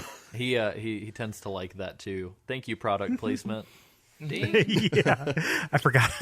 Yeah, that was weird to realize that the calorie mate is actually a product. Yeah, well, it's funny. So Cole, we actually had a friend of the show mailed me some calorie mate. Oh, really? A month or two ago, and I made the mistake of like not waiting until this moment to eat it. I like ate it like 3 weeks ago. Oh, give me a trip report. I want to know. Like, I for some reason I thought that calorie mate was like cup noodles, but it's a bar, right? Yeah, it's okay. So it's so weird. So imagine like a Cliff Bar mixed with a Scottish shortbread cookie. Huh. Those are Yeah. two conflicting sounds- textures. It's weird. That sounds really good, though. I mean, it was really good. So it's almost like it's a thicker Scottish shortbread cookie than you would kind of imagine, but it has like. I don't even, it's like it's got things in it, almost like pine nuts or something. It's got just like a whole bunch of nutrients and like I'm assuming like protein powder and shit. But it tastes really good. But like it's supposed to be like one bar is a meal replacement, but they look like cookies, so it's kind of hard to just like eat one. But yeah, they're good. They taste good. They just taste like shortbread cookies. Huh. But Interesting. the only thing that I ate was I thought I was shooting down the beehive and I shot down a pear. And it was called a golova, I guess. And I ate it and Snake just went, I want some more. Whoa. Pear's fucking delicious. It's basically like just like a ball of water and sugar. Pears are weird to me because I love the flavor of pears, but the texture of them is so bizarre. Yeah, a little sandy, especially if you get one that's in a weird ripeness spot. This has been the Produce Cast. Yeah, welcome to the produce. And anywho's it's You can also get the there's like a little nook under the bridge on the other side, and you can do kind of what you I guess reminiscent to whenever you have to sneak through the like lava room in Metal Gear Solid 1. You have to like press your back against the wall and like slide to get to it. But there's an M16 and some Penizemin. and some ammo for your tranquilizer gun. Pentazemin. That's this. This is the game's version of the diazepam for Metal Gear 1. Just a tranquilizer, because diazepam was not invented at that point, I don't think. Oh. But Pentazemin I think was. they changed. I remember reading about how they changed to Pentazemin because diazepam was actually a thing. Oh yeah, diazepam is it's Valium. Yeah, and they didn't want people searching it out and using it, so they changed it to like a fictional drug that does the same thing, but that you can't find. Yeah, But Calorie Mate's totally fine. Yeah, no, absolutely. Calorie Mate isn't a benzodiazepine that is incredibly Valium That's or shortbread cookie. Hey, they're the same in my book, buddy. Wow, I'm not your buddy, pal. Anyway, sorry, let's not go into that rabbit hole. No, you're good. Isaac, did you make it across the bridge your first time? Yeah, Okay, cool. did actually. Just want to make sure. Surprisingly. With his series of unfortunate events. I like to kick mushrooms as well, by the way, so that you'll see these like mushrooms growing out of the sides of the trees when you get across the bridge. And you can totally just like 1, 2, 3 with the circle button and kick some mushrooms clean. And some of them, fun fact, will recharge your batteries. Weird. Yeah, the glowing mushrooms, if you can find them, they'll recharge all of your batteries. Interesting. Yeah. But yeah, so Sam, can you take us through the concrete land brick paradise that we are? We're about to enter. When we cross the bridge, we're about to enter Restvit. And this is where Sokolov is being held. There's this big building in the center of it's like a dilapidated building. And you're supposed to get inside and find the room where Sokolov is being held. You can also crawl underneath the building, and there's some snakes and some rats in there that you can obtain for feuds. And there's also a bunch of guards trying to keep you from getting in. So the way that I tackled this whole situation, I got lost. I got lost underneath the building, and I thought that you could get into the room from under the building. So if you shoot your gun right underneath the room that Sokolov is in, he makes like a noise. Oh yeah. And freaks out. And I thought that I could crawl up into the room from underneath the building. No. Because I forgot that you had to get to the door. And then I went in to try and find the door, and I got spotted. So I went back underneath the building until the timer went down. And then I saw a ladder on the back of the building. So I climbed up the ladder, walked on the roof, and then hopped down into the room, and it automatically did the cutscene for me when I hopped down. Nice. Yeah, this is a little bit of like a snake playground. Yeah. Talk about habit trails. Yeah, no, for sure. I did the exact same thing that you did, Sam. I ended up crawling under to get by in the building and then climbing up and over. Very nice. It's a pretty solid strategy. And all of this is prefaced by Snake getting on one knee and pulling out binoculars and talking at full volume, like 5 feet away from a guard, which really unnerves me every time I see it. He's like, yeah, they won't notice me at all. And I'm like, dude, you're right there. Like, what are you talking about? That's another thing that gets me about the radio, because they explain the codec away by, like, it stimulates the small bones of your ear and blah, blah, blah, and it's this advanced technology. But you're on, like, a two-way radio. Just and on a you're talking walkie-talkie? out loud. Seriously, it might as well be at this point. But, like, it always weirded me out how he's talking out loud on a radio to somebody on an airplane, and nobody ever hears him. I'm also surprised that his side of things, when Major Tom speaks, he doesn't just hear from the airplane the entire time. Dude, that's a big fucking airplane. It really is. Though you can also find a shotgun. So they give you a lot of shit in this opening area. Like, they want you to just take lives the whole time that you're playing. no mercy. Why do you think that is, though? Because I've been kind of trying to figure out what it was. Friend of the show, Zach, was telling me that he thinks it's because the game is so different that they want to give players more freedom. And I can kind of buy into that, but the rest of the game's like, you'd be hard-pressed to even find a weapon in this amount of time. Do you guys have any idea as to why they may have dropped in a bunch of goodies in the first 5 minutes of the game? I mean, it can function as a cross section, right? Or as a vertical slice or something. Just kind of like, hey, here's the range of all of the gear that you can get, and we're going to kind of show you these different, like these different almost biomes that you can do, either jungle or building, or like more extreme set piece kind of stuff like the bridge. Like I could totally see them being just like, yeah, we want this first hour to be kind of indicative of what the next 12 hours are going to be like. That's a good point. Yeah, that's good. No, I like that. Isaac, what was your trip to Sokolov's house like? His abode. It was not too shabby, I would say. I kind of followed the same plan that Sam and Cole did. Crawled under the building.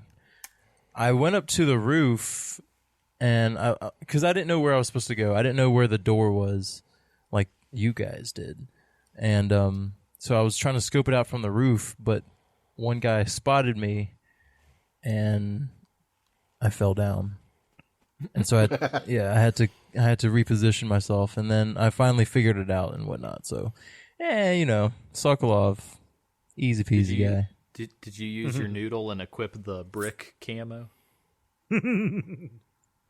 Wait, that's I one did. of my favorite. Really? Camos. Yeah. Oh, that would have probably been helpful. Yeah. Well, this No, game I did not. expects you to change camo like more than you change your underwear. Like it's just like nonstop. I do like Yeah. that aspect, the changing of the camo and your face paint and whatnot. But Yeah. I guess Yeah. Like playing it now, I almost wish that there was some kind of like modern convenience where you could have like loadouts that you hotkey. Like, cool. Yeah, press up on the D-pad to load your forest ammo, or down for your mountain, or left for your building. Like going in and fiddling in the menus does break the pace in a way that I don't want to have happen in something as cinematic as this. Mm-hmm. Totally.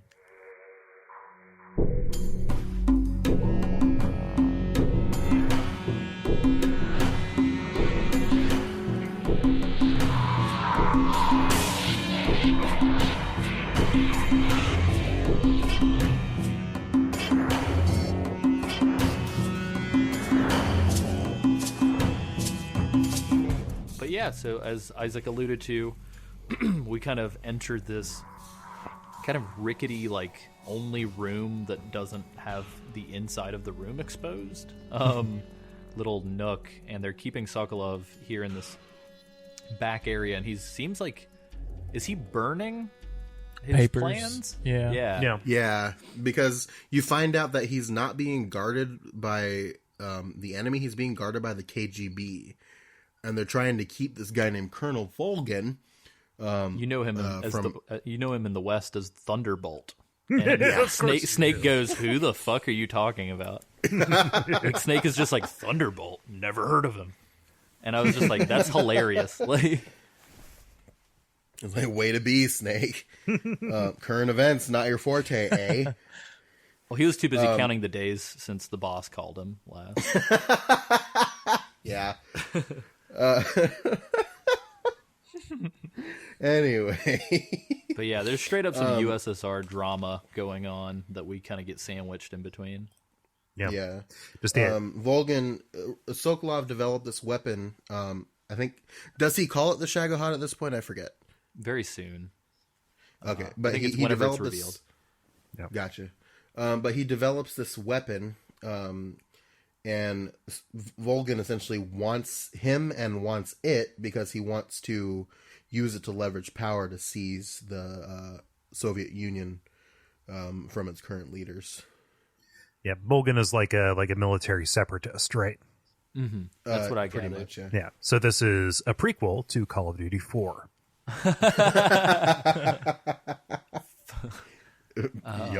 funny that you should say that. I was gonna try and make a Russian joke about that mission in Modern Warfare 2, and then I forgot the name of the fucking mission.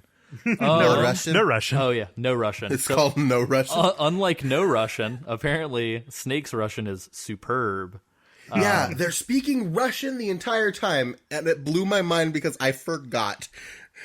You forgot that you were in Russia? No, I forgot that they were speaking Russian. Well,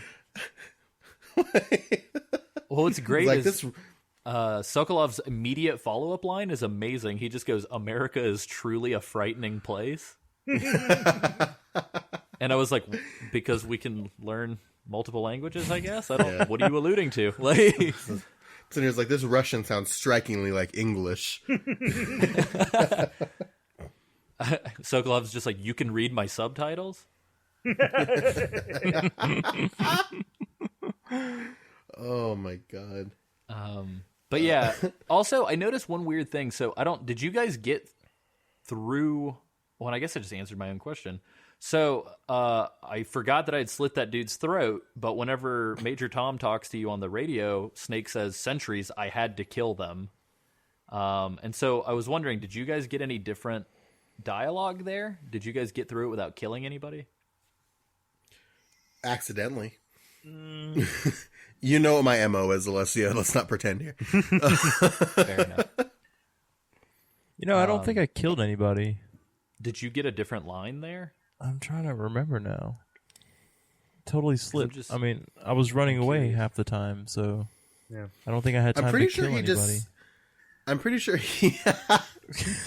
I'm pretty sure he just tells him that he secured Sokolov or something like that. Yeah. Unless I'm Yeah. remembering it improperly. Yeah. I don't remember him alluding to killing, but Okay.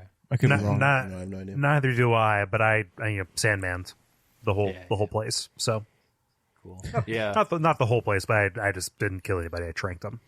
I just imagined like all animals and all people sleeping in like a carpet of sleeping bodies, and Cole's just walking out of there.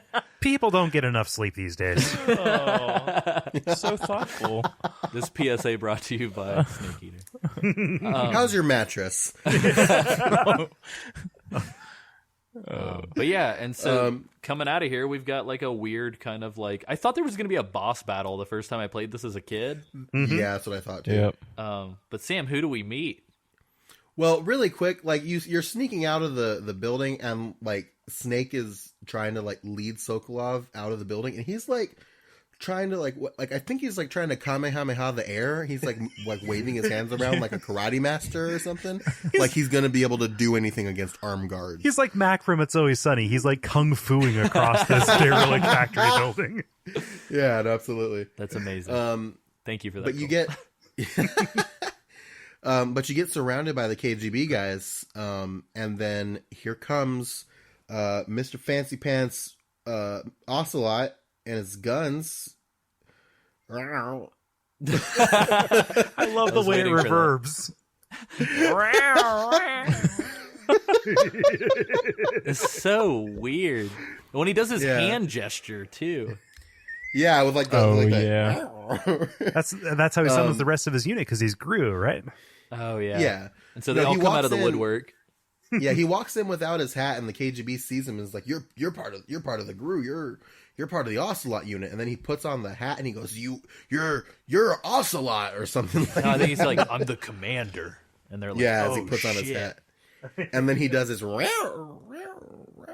then the Ocelot unit comes up and wrecks all of the KGB guys. Well, and they have some very stylish striped shirts on under their jackets. Oh yes.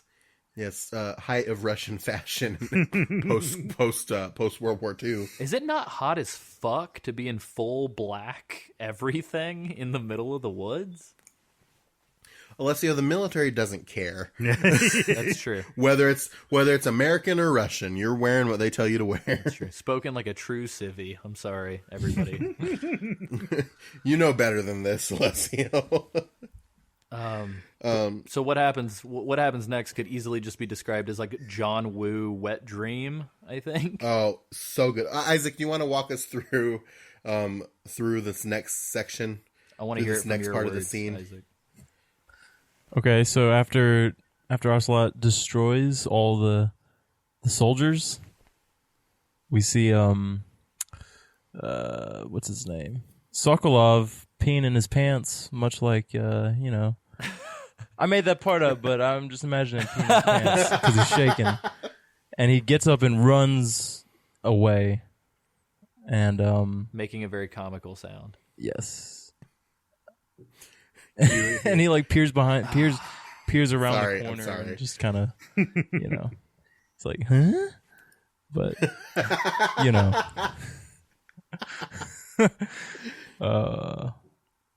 and then Snake just kind of, what does he do? He starts to destroy Ocelot. Handles? Yeah, I mean, he just kind of goes at the it. entire unit. Yeah, the Ocelot's team comes out and Snake's like, I'm not having any of that. And he just goes at it. He just... Snake was like, nuh-uh, girl. Nuh-uh, Gru. That was an exact line. But then he I don't know. I can't remember. Does he kill Ocelot? No. Think about these words out of your mouth for a second. Well, I better mean, he not shoots kill him a bunch, Ocelot. but I don't know if he's actually dead.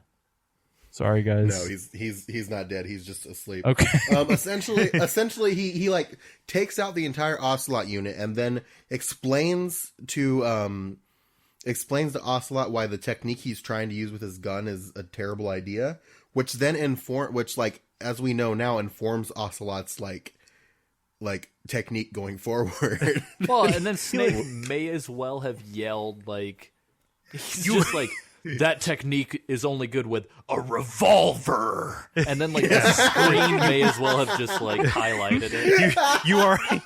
You might as well have said you twist your elbow to absorb the recoil. That's more of a revolver technique. Then held him up like Simba, rubbed some fruit juice on his forehead, and said, "You are now reborn, Revolver Ocelot." Yeah, and then he just hands him a duster and says, "Get out of here, kid." but it's super patronizing, and hands him a duster in a vague British accent and says, "Here you go." But yeah, no, what is he says, "Oh, that's right, you're pretty good." I think it was Ocelot telling Snake. And that'll come back later too. Yeah, absolutely. They kind of have this weird bro crush throughout the whole game. Oh yeah, yeah. And that even extends into 5 as well. Oh, Yeah, totally. Yeah, absolutely.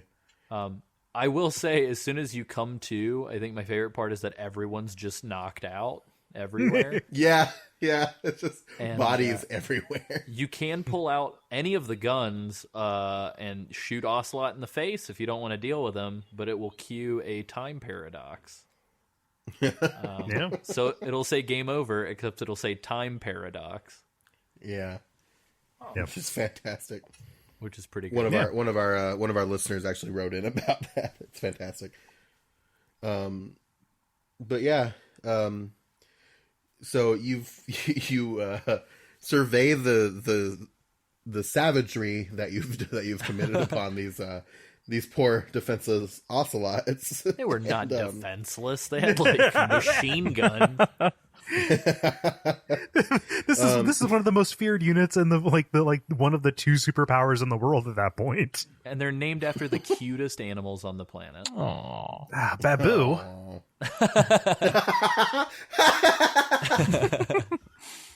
Yes. But yeah, so you have to go back to Dolina Vodno. And thank God they do this through cutscene, because had they tried to do any sort of escort mission this early in the game, I would have been like, Oh, my goodwill is gone. yeah, no, I love you, Kojima, but I can't do this. I wasn't I got confused for a second because I forgot that it wasn't an escort mission. So I was looking for Sokolov, and I was like, fuck it, I'll find him. And then went back, and they start a severely dramatic cutscene. You start walking across the bridge, and the bridge is all foggy, and then you see something like a shadow walking towards Snake and Sokolov, and you find out that it's the boss carrying 2 large boxes. Did you that guys she then hear? Did you guys hear Snake pop an instant erection at this point in the game? Yeah, no, that was some pretty stellar sound design there. It sounded like bones popping. It was really gross. Oh, Sorry, Oh continue. my God, Sam. Leslie. No, but like you see the boss and she drops these 2 large boxes on the bridge. It makes the bridge shake for like one of the few times that it actually does. This physics-defying bridge. And you find out that the boss has defected to the Soviet Union, and Snake is not okay with that at all. Do you want to Yeah. talk more about this situation? So, essentially, the boss asks Snake to, she says, "You're handing Sokolov over to me," and before Snake can really sort of question her any further, essentially, a plague of bees comes out of the sky, and absorbs Sokolov, who is then like picked up by this creepy frog man. Also, then there's magically a helicopter over their heads, which we didn't hear approach at all. And, How have I never heard the fear described as creepy frogman? I don't know. He's a creepy. That's the frog first man. time I've heard that, and it's perfect. They play it pretty fast and loose with which animal the fear is supposed to be aligned with. For sure. This whole thing, like these guys these are the X-Men, like they're X-Men. Yeah, like this one can control. Toad. This one can control bees, and this one is just Toad, and this one is really old. Yeah, This one doesn't speak.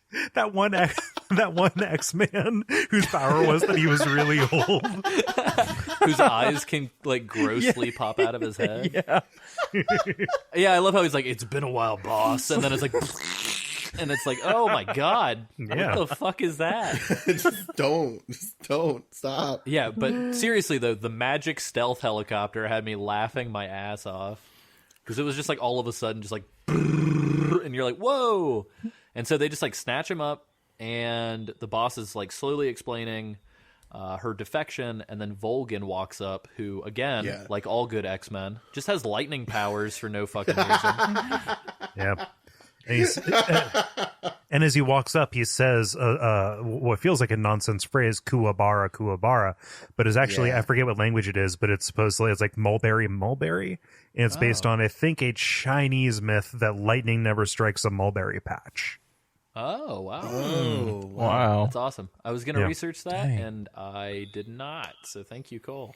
Hey, So you know. like so essentially he's like warding the lightning off of himself. Is that what he's trying to do? Yes. Oh wow, That's crazy. Awesome. But yeah, so essentially he asks like, "Oh, is this one of your men?"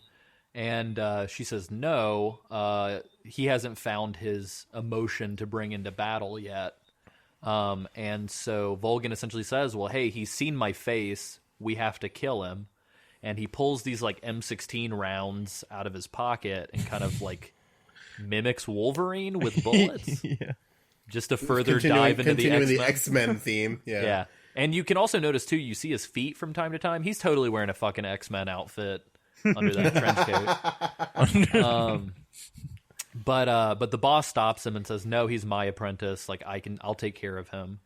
And her and Snake the whole time are just doing these weird, like, looks across the dance floor, if you know what I mean. Like, they're just shooting eyes at each other. And so she approaches Snake and proceeds to disarm him and pull his gun apart and beat the shit out of him. And she breaks his arm, and everyone in the helicopter kind of points and laughs, and they're like, "Oh, he's not one of us." Or like, "The new blood has been rejected," which is like a very Bloodborne phrase and creeped me out. Yeah. But it's like, wait a minute, were you considering recruiting me? I don't think I would have wanted to join. Also, Yeah. boss, did you just dismantle my gun with one hand? Because I totally think you did. It was ridiculous. But yeah, so she, in this moment, like they reach hands, and they kind of, again, they like lock eyes for what feels like a really long time. and then she throws Snake off the bridge, but before he is completely fallen, he puts his hand around her bandana and pulls it off of her.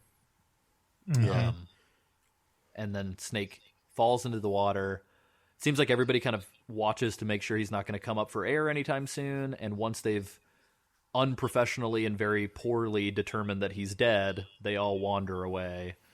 Yeah, nobody goes to check. Yeah. Nobody confirms shoots or anything. confirms kill, peppers the water with bullets, sends nature's bullets after him. Yeah. Nothing. The two things that we did kind of overlook really quickly is that before the Sokolov gets kidnapped, we see his weapon of mass destruction on the ridge. So we see Sokolov's proto Metal Gear, I guess, the Shagohod. Yes, the shambling behemoth. Yeah, and he mentions that it can shoot ICBMs from any terrain, and Snake, doing his Snake thing and repeating everyone's words back at them, goes, ICBMs from that terrain. And also before Sokolov and everybody disappears, we notice a mysterious man bring some rain with him. And the boss remarks, "It's raining blood," though I don't think it is, because I don't see any blood on anybody's clothes. So I don't know if we should believe her, or if that's just some sort of grand metaphor. Cryptic metaphor. But yeah, so Snake kind of ends up in the water. We see Ocelot again. I don't know how the hell he woke up and ended up in this helicopter magically. But Ocelot and Volgin and Mysterious there really wasn't a big time skip between the time when Snake got to the bridge from when he just knocked Ocelot out. That's true. It's a little maybe let's chalk that up to the mystery helicopter, I guess. Yeah, secret helicopter. But yeah, so Ocelot, this mystery woman, and Volgin are in one of the helicopters. And Ocelot is he smells the perfume on this woman and asks who she is, and Volgin says that she's, quote, Sokolov's woman, even though I'm pretty sure he has a wife and kids in America. So I guess he's his mistress. And Ocelot starts to confront her to try and figure out who the hell she is, and Volgin approaches her as well. And she essentially, goes to reach in her pocket. Volgin stops her and pulls out a lipstick tube, and upon looking at it, Volgin just says "Oh, kiss of death, you must be KGB." And he says that he'll find something to do with her because, quote, she's got spunk, and he likes that. And right after that, he picks up this previously quoted as recoilless nuclear weapon, which I don't think is real at all. Oh my god! It's a Davy Crockett is what they call it. Yeah. Yeah. And is there a real world parallel to that? Because that seems like it would literally rip your body in half for shooting it. I don't know. It shoots it pretty far. Is it RPG length? I'm not sure. Yeah, I don't know if it's. I don't know how unbelievably exaggerated it is for the game, or if that's just something that really does exist. I don't know.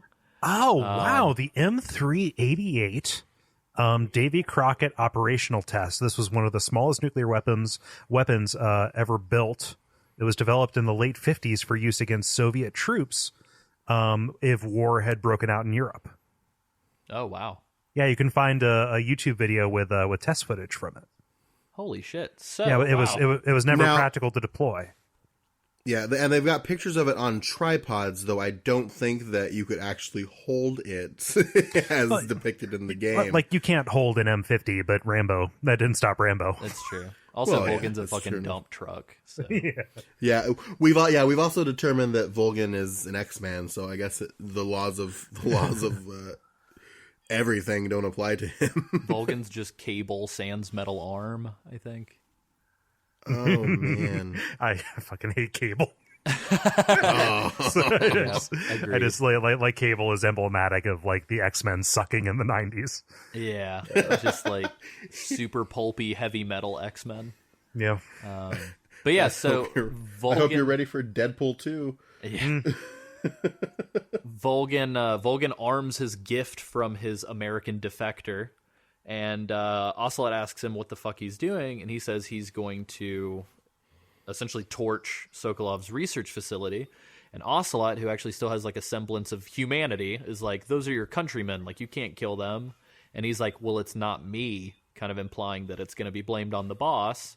And arguably, we can call this the inciting incident for the rest of the game, which this single event is what creates the behind the scenes kind of conflict throughout the entire game. And so Volgan lets her rip and fucking blasts this, like, I don't know, we don't get a good look at it. It kind of looks like a weird, like, futuristic, like, it reminds me of like where the future people live in the time machine a little bit. But he hits this research facility and just wipes it off the face of the earth, and Snake is uncomfortably close to that blast, and I have no idea how he survives. He gets buffeted by a shockwave, right? Yeah, he gets hit pretty hard, and then the rest of the game is Snake becoming an X-Man. Yeah, because of the radiation, right? Yeah, exactly. But just prior to this, because in our excitement we totally skipped over it, I just, in looking at my notes, the medical procedure that Snake has to do to himself happens prior to the nuclear blast. Gotcha. So, Sam, can you walk us through this field patching exercise? Yeah. Essentially, you have a bunch of medical supplies, and you have to apply certain things to your injuries in order to heal them, and make sure that you heal properly so that you don't die. So like you have to like apply antibiotic or something to your wounds, and then suture them, and then apply bandages to them. You have to splint your broken bones and do bandages on those, and it's very, very interesting. Cole, I know you kind of wanted to talk about this when we started. I think I said about as much as I wanted to say, which is like when this starts becoming a factor in play, you know, like getting shot has a real consequence, or any of the injuries you can suffer has a consequence where it kind of reduces your overall effectiveness until you stop and address this stuff. To my mind, like I like the idea of it, but I don't like dipping into a menu every time I get shot. But the fact that this kind of changes the recovery loop for the game, it feels welcome, and it makes it feel like everything has just a little bit more weight. Again, just, you know, the idea that you can't, you know, gruffle some C-rations and then be done with it. Gruffle, I like that. I think that's an Aquid term, maybe. Yeah. I will say too, pro tip: if you eat something really disgusting and you go to the medical menu, you can actually rotate Snake's model a lot, and then get out of the medical menu, and he'll throw up everywhere. Oh, no way. That's awesome. It's pretty great. No, yeah, I agree with you, Cole, on that. It really does. And it also sort of hammers home the be stealthy thing, too. No. Because you don't want to risk any unnecessary conflicts and wind up having to deal with the medical menu because you don't want to have to worry about it. And it really does accentuate the stealth nature of the game. Yeah. Don't let anybody see you. because the punishment is annoyance. Yeah. When they make it seem like the punishment is you're going to be abandoned and the United States won't acknowledge your existence, but it's annoyance. No, it's just annoyance. And likewise too, I will say a fun little thing is the fact that he uses the boss's bandana as a what the hell are they called? A sling. Sling. There we go. He used it as a sling for his broken arm, which I found kind of, I don't know. It was funny to me that she was the one to break his arm, and then he's still using her to kind of help him get better from it. Yeah. It was an interesting. I don't know if that was an intentional kind of visual metaphor, but I thought it was interesting. Yeah, I mean, there's a continuity there. Mm-hmm. You know, like even down to, you know, when we get to Solid Snake and he has his bandana, like there's nothing to indicate that this is actually the same thing. But like we see him, like this is the origin story for the bandana as part of the overall Snake design, right? I wish the game was just Metal Gear Solid 3 Origins : bandana. Yeah. It just cuts to VO at like arbitrary parts where it's just like, and that's when I knew I'd be with Snake forever. It starts out with like the cotton plant that would be harvested to become it. Oh my It's just god. a Forrest Gump story from the Oh perspective of my bandana. goodness. I love it. I love it. I'm gonna work on My that script mama as soon always as we used hang up. My mom always used to say life was like a sneaking mission. You never know what you're gonna get. That's amazing. On-site procurement. Well, nice. So I know this is technically part of the next section, but how can we not talk about it, guys? Let's do As it. as soon as this happens, and when we see this cutscene, we're prompted to save, and then James Bond music. This is great. I love it. It's so good. The Snake Eater theme song, not only because like it is very explicitly a riff on Goldfinger because it has the same number of syllables. Yeah, Yeah. I love My the God, I this is- love the snaky text. Like all Yeah. of the credits are just like snaking around, and they have to put Yeah. the credits multiple times just so you have enough time to read them. Yeah. Yeah, like in different languages, like they switched to Russian eventually. And it's just it's really good though. And like you can like change the patterns that are flying across the screen. And I think if you press in like one of the three buttons, like the L3 or R3, you can make the girl whisper "Snake Eater." It's also great because the underlying texture behind all the motion graphics is camo texture. Oh yeah, And so like with different verses or with different movements as it goes around, like the background is a different kind of camo. yeah, it's great. I love all the mirror stuff too. How they'll like mirror like this, like it looks like venom or blood at one point. I don't know. Very much they reminded me of like the Venture Brothers opening theme as well. Oh, for sure. Which again is like a playoff of Johnny Quest, which is in turn a playoff of James Bond. I'm sure. Yeah, but like just this like super 60s pulp kind of feel. Yeah. I love it. The lyrics are total bullshit in her song, so you With should definitely not listen to it darkness for lyrical And content. silence through the Do night. it, Sam. What a thrill. I'm searching and I'm melting to you. But it's like it's great because like the vocal performance, she totally commits to it. It reminds me No, of it's beautiful, but what is it? Have you guys seen the movie Blazing Saddles? Yes. yeah. You know, that has that like really, you know, like this totally played straight kind of like a theme song to it, right? Which I think was nominated for some awards or something. And Yeah. Mel Brooks felt terrible because he gave this I forget who the artist was. He gave this artist like totally farcical lyrics, and then he sang it with all of his heart. You know, Yeah. and like it made it I this just- wonderful thing, and like I totally think that's what's happening here too. I agree. Can I just like read these lyrics really quick for you? Please. There's Yeah, not go a whole lot of them. I'm just gonna straight up read them. What a thrill, with darkness and silence through the night. What a thrill. I'm searching, and I'll melt into you. What a fear in my heart, but you're so supreme. I'd give my life, not for honor, but for you, Snake Eater. In my time, there'll be no one else. Crime, it's the way I fly to you, Snake Eater. I'm still in a dream, Snake Eater. And then my favorite part, someday you go through the rain, and someday you feed on a tree frog. This ordeal, the trial to survive, for the day we see new light. And then chorus. Tree But- frogs don't have that much sustenance. I don't understand that one. Not a lot of meat, and mostly known for being poisonous and hallucinogenic. Yeah. Is that what we're seeing in the background of this opening? He feasted on a tree frog, and that's why this is happening right now. I like to imagine that the lyrics are the boss singing to Snake. He can't God. hear her because she's in the helicopter singing this to herself. and she's Oh, standing at the top of the ladder, just like singing it down with the reverb. Yeah, exactly. Also, Cole, I do not know if you know this. A listener told us, and totally, I can't unhear it now, and it's driving me fucking crazy.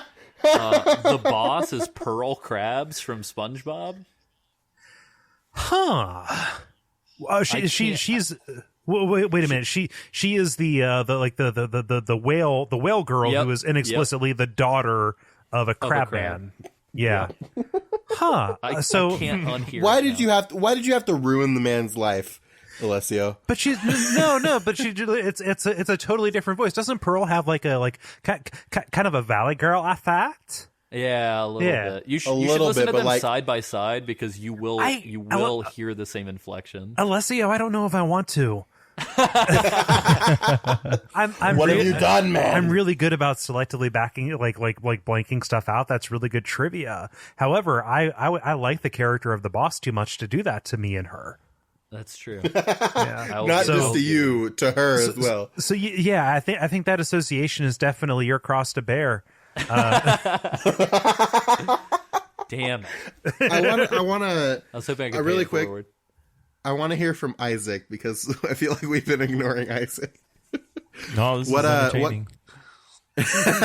What kind of were your feelings like through this whole like situation? Like, how did you feel about the boss showing up and assaulting Snake and all the X-Men? Well, it was very comical, I thought. Especially the X-Men guy with his Wolverine bullet hands. I don't know. That was too over the top. They even like zoomed up into his his face with the little hands crossed over. I'm like, this is so Yeah. X-Men. Hold on. Isaac, this is Stereotypical coming from a X-Men series pose. where we saw a Romanian man run across water, Yeah. and you think that this is too over the top? And then you got your Vamp, go! the tree man, the tree frog man that you're talking about. That Well, there's just Tree comes- Man, and then there's Frog Man. Frog man. I'm sorry. There's two different men. I'm sorry to By their confuse. powers combined, they are Tree Frog Man. But he's just come. He lowers down upside down, and he just like, hey there, and he Yoink, picks and up then Sokolov. yoinks him. Oh my gosh. Oh yeah, but back to the boss. Oh Jesus! my life. I'm sorry. I don't know what to think right now. It's just, I guess Snake Do has to you love feel somebody. as betrayed as Snake?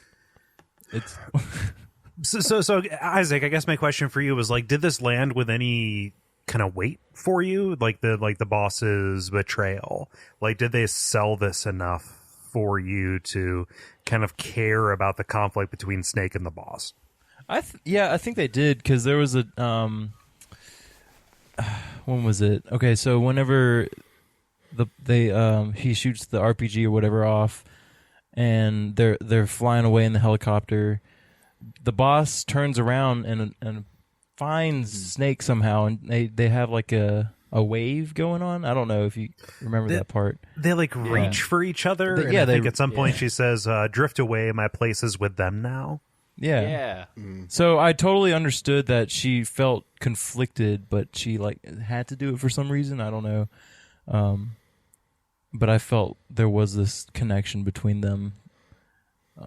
Yeah. And there's gonna be something coming up. I can feel it. What if there's not at all? What if they just like don't ever pick this back up? Yeah, this is the last time you see the boss in the game entirely. Like, You just find your body in a creek in the first screen of the next. oh, speaking of finding bodies in the creek, after I forgot about this. After you do the medical procedure, if you go into first person and you look over to the right, I think you see a body on the rocks, and I'm pretty sure that's somebody we know. Yeah. That's a good point. Because I noticed the first person view kicked in whenever I was holding R1 habitually at this point. But I didn't know where to look. So by the time Yeah. it went away, I hadn't looked in that like right side. Yeah. No, but yeah, you see a body of a familiar face or somebody we will become familiar with very soon. Yeah. Would I know this face? Well, I think we can I will just say that it is the guy who we saw on the bridge. Yeah. Oh. The ghost man. The Blood Rain Man. Oh, okay. Interesting. Well, cool. I guess before we kind of go through our closing thoughts real quick, I just wanted to say, sorry if this is a little bit of a longer episode. I think the big thing for us is that, Kole, every time we've done a previous Metal Gear game, we try to take the whole demo and cover it like in the first episode. Because it's essentially the way that the player would kind of progress through that anyway.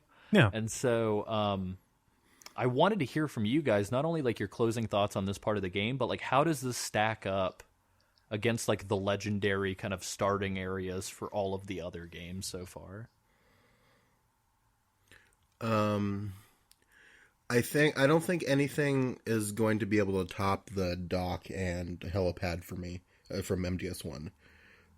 But I enjoyed this section mainly because of the drama and all the story stuff that happened. I enjoyed it slightly more than the tanker in MGS2. But Right on. that's just me. Yeah, I feel like there were a lot more cutscenes in this opening demo, I guess, if you will. Unless I'm not remembering it correctly, but I feel like there's a ton of story that they just threw at you with the beginning of this one, which I thought was really cool. I can agree with that too. And I feel like between 1 and 2, they really didn't have to establish a lot other than location and reason. And then Right. I think with 3, they almost have to explain a shit ton to make it make sense to the player. Yeah. But Cole, what did you think? So, like, it's very difficult for something to stand up to the tanker for me, honestly. Like, I really enjoy Metal Gear Solid 2. I think that the dock and the helipad are fantastic for one, but they are very kind of like purely mechanical in a way that doesn't kind of like fit with the series. And I just have like so many good memories of the tanker, and then just like not only introducing gameplay elements, but also kind of like showing you kind of the new limits of what this really kind of just cinematic approach can take. You know, with the kind of like persistent physics objects, but also like multiple levels on these stages where you can kind of take people out, you know, with your tranquilizer dart and then throw them off of the side or anything. So with that as like the kind of the high watermark, I don't know if this stands up. Obviously, I really like the story, but I don't know if that's just because I know what's coming. Right, taken on its own without kind of the future context of what's going to happen in Metal Gear Solid 3, a game that I have a lot of goodwill towards, just because it is a fantastic experience. I feel like going back to this, I enjoy the opening more, but in a couple of months, I will probably be able to tell you more about the tanker than I would be able to tell you about the opening of 3. Mostly because the opening of 3 is a lot of words and a lot of cinematic, which is all cool in theory and like plays into the overarching idea of the game. But like I feel like the interesting interactions of the systems come later, and it's awesome when a game can extend its tutorial and its systems and its acclimation throughout the overall game, because like why am I playing this if I already know everything? But yeah, like as a self-contained thing, this just feels like a little bit of a sampler plate. I agree with that. Yeah, I think it's interesting because having like going back and replaying it for the show, I think I'd never realized before, because I didn't even realize that Sokolov's woman, air quotes, was in this first little slice until I replayed it again. And so in a way, it does a really good job of almost like TV show style in the pilot, introducing every single character that is going to matter. In a way that I feel like MGS 1 and 2 did not do at all. And I think since there is this like much larger cast of characters that are all, I mean, honestly, for all intents and purposes and in comparison to the other Metal Gear games, I think the reason why 3 stands out so much is because the characters are so much more fleshed out and developed. And so I think they almost had to reduce the gameplay possibilities in this opening section just to introduce you to this like cast of characters. But I will say, I think I agree with Isaac as well that whenever I started playing it again, that I noticed that the gameplay was very minimal in comparison to all of this cutscene stuff. And I think the beauty of the tanker and the beauty of the helipad was that as a kid playing these demo discs, I could put them in and play over and over and over and over and over. And it was almost like it would just generate bad guys for you to beat up in new and interesting ways nonstop. And I felt like this game, trying to be more kind of quote unquote realistic or like stealthy, there's just not a lot of guards. There's like big fun set pieces other than the bridge. And then like, I don't know, it's almost like once you get from point A to point B, there's not really like a whole bunch of fun to go back and have. Yeah. You know what I mean? So, yeah, definitely. I don't know. You're going to have all that fun later. That's true. We are going to have a hell of a lot of fun later. I guess I don't know. I come from the Final Fantasy generation where like everything has to be a cutscene and everything is story, and I guess that's kind of what I'm thinking about. Like I like being told that I must watch a cutscene. Mm-hmm. Perhaps that's a character flaw. But like who knows? There's definitely a place for it, right? Mm-hmm. Yeah. Like the story here is really good. But I mean, like, absolutely. You know, in terms of what you're going to be doing, like it's awesome that both of them are there and present in full force. Mm-hmm. And here it doesn't feel like that. Yeah. But that being said, I think all of this investment up front means they can kind of do more with the characters later, I think. Mm-hmm. Yeah. So...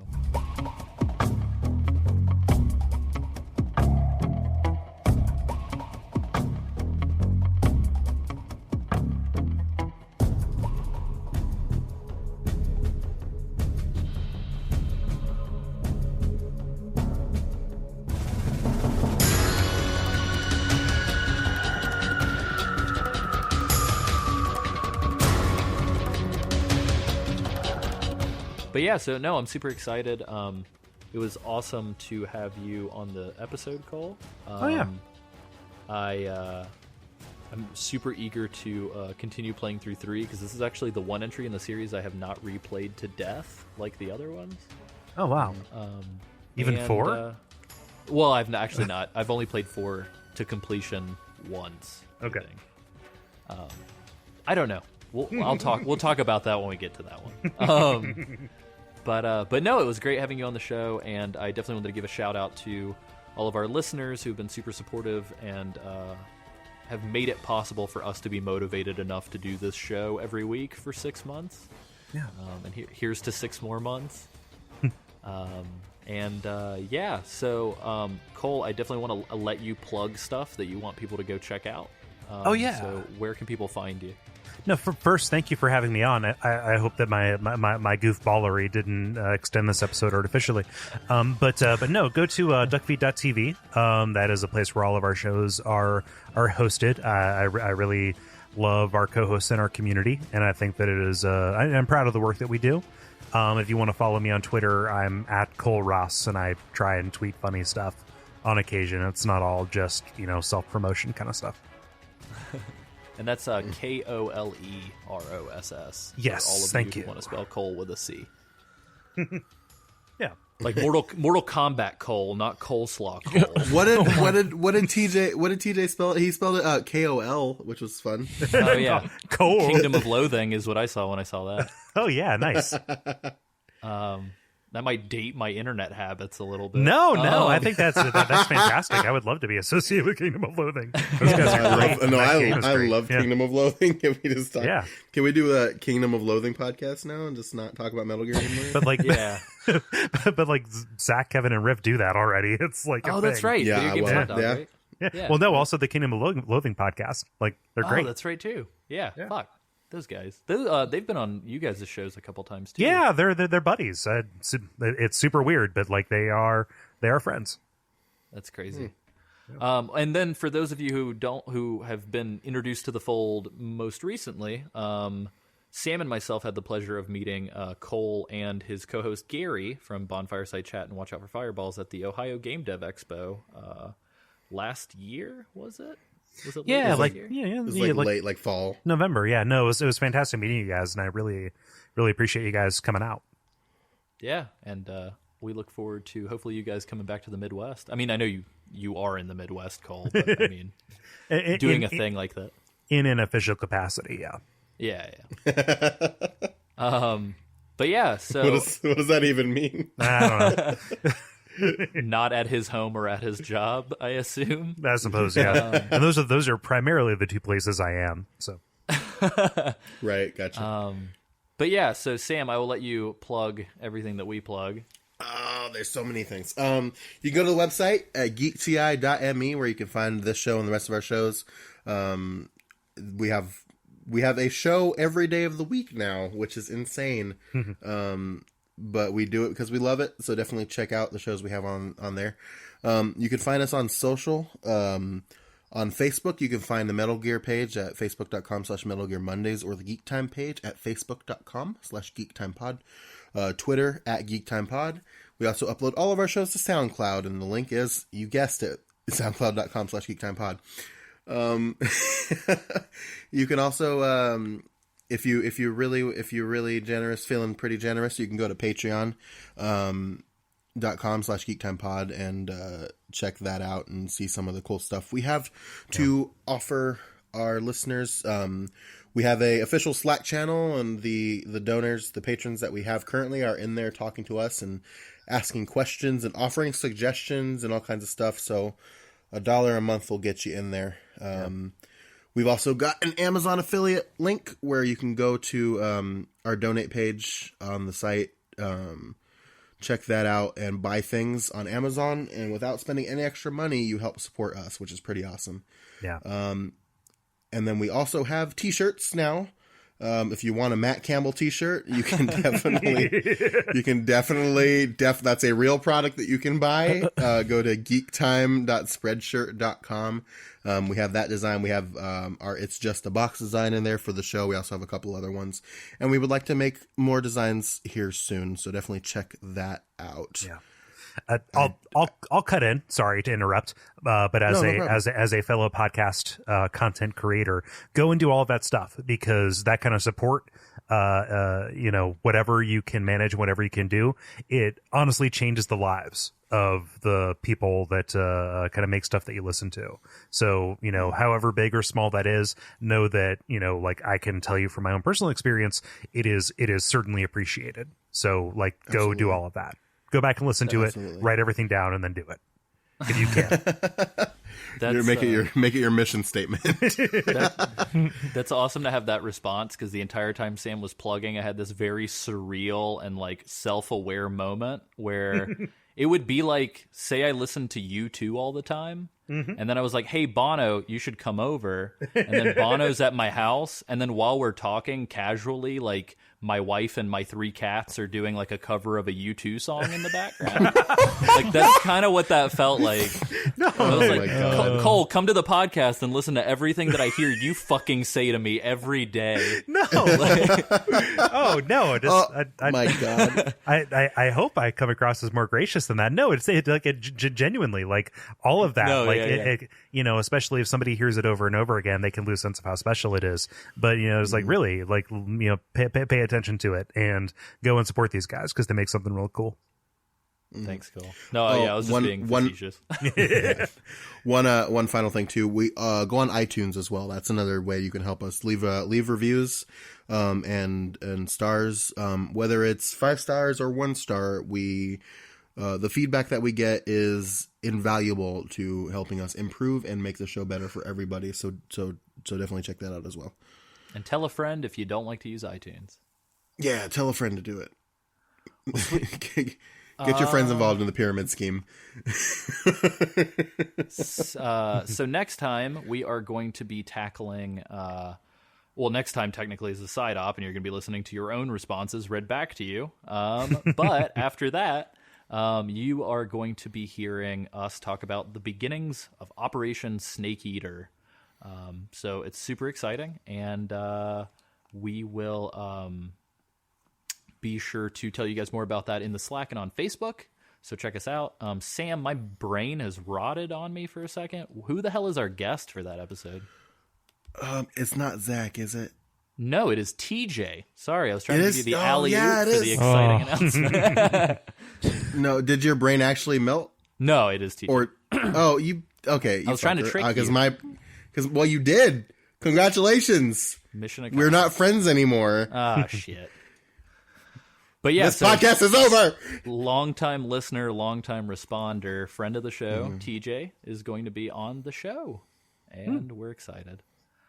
So yeah, that'll be great. And Sam, this is your favorite part, but I'm going to have to give it to Isaac. Oh. Isaac, it's been a while, What? buddy. Yeah. Where can people find you? You can find me online on the internet. Specifically? It's cardboard. Oh, no. Internet. No. No? Cardboard internet. Crap. Google Cardboard? Just a box.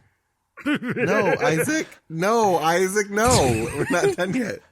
I I just don't know what I'm Um, doing. that's I don't know from what I'm Covenant. doing anymore. All right, guys. You're supposed to plug your Twitter account. Doesn't have a twit. We've got four more followers. How many followers does Isaac have? How many do I have? Right now, 21 followers. He has 21 followers and 0 tweets. All right. We're We've helping got, to build it up.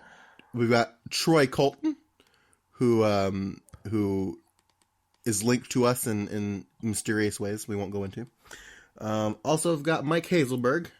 I got his Foxhound banner on there, so thanks for that. Ben Smith, who is not Ben Garibaldi Smith, who is a contributor, but a completely different Ben Smith. So Ben I Smith got Club Ben Smith. Yeah, Oh. I got very confused when I saw that the first time. And then Andy Royd, who his profile picture is the greatest thing, and I will have to send it. It is a box man. It is a man made out of boxes. Andy Royd sounds like a pseudonym.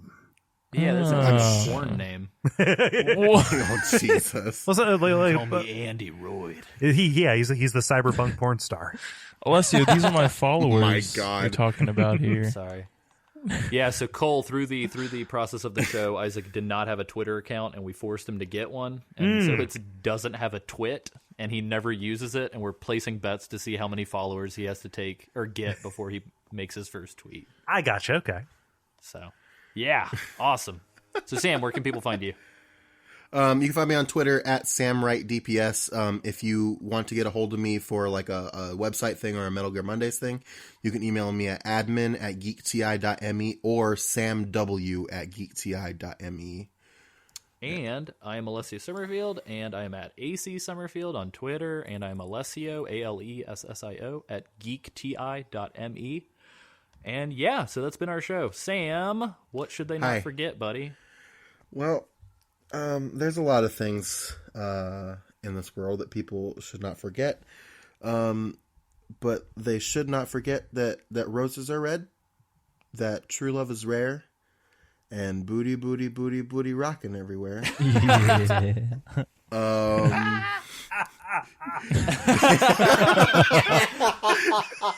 That's fucking funny. That was good. That was really good. Your voice sold it. Thank you. Isaac, help me.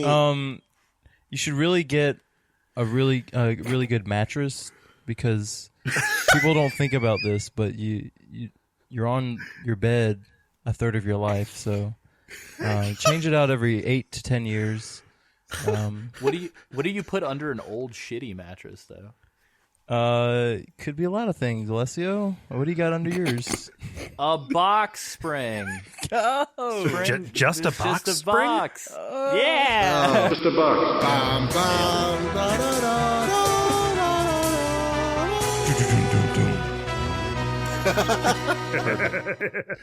Beautiful.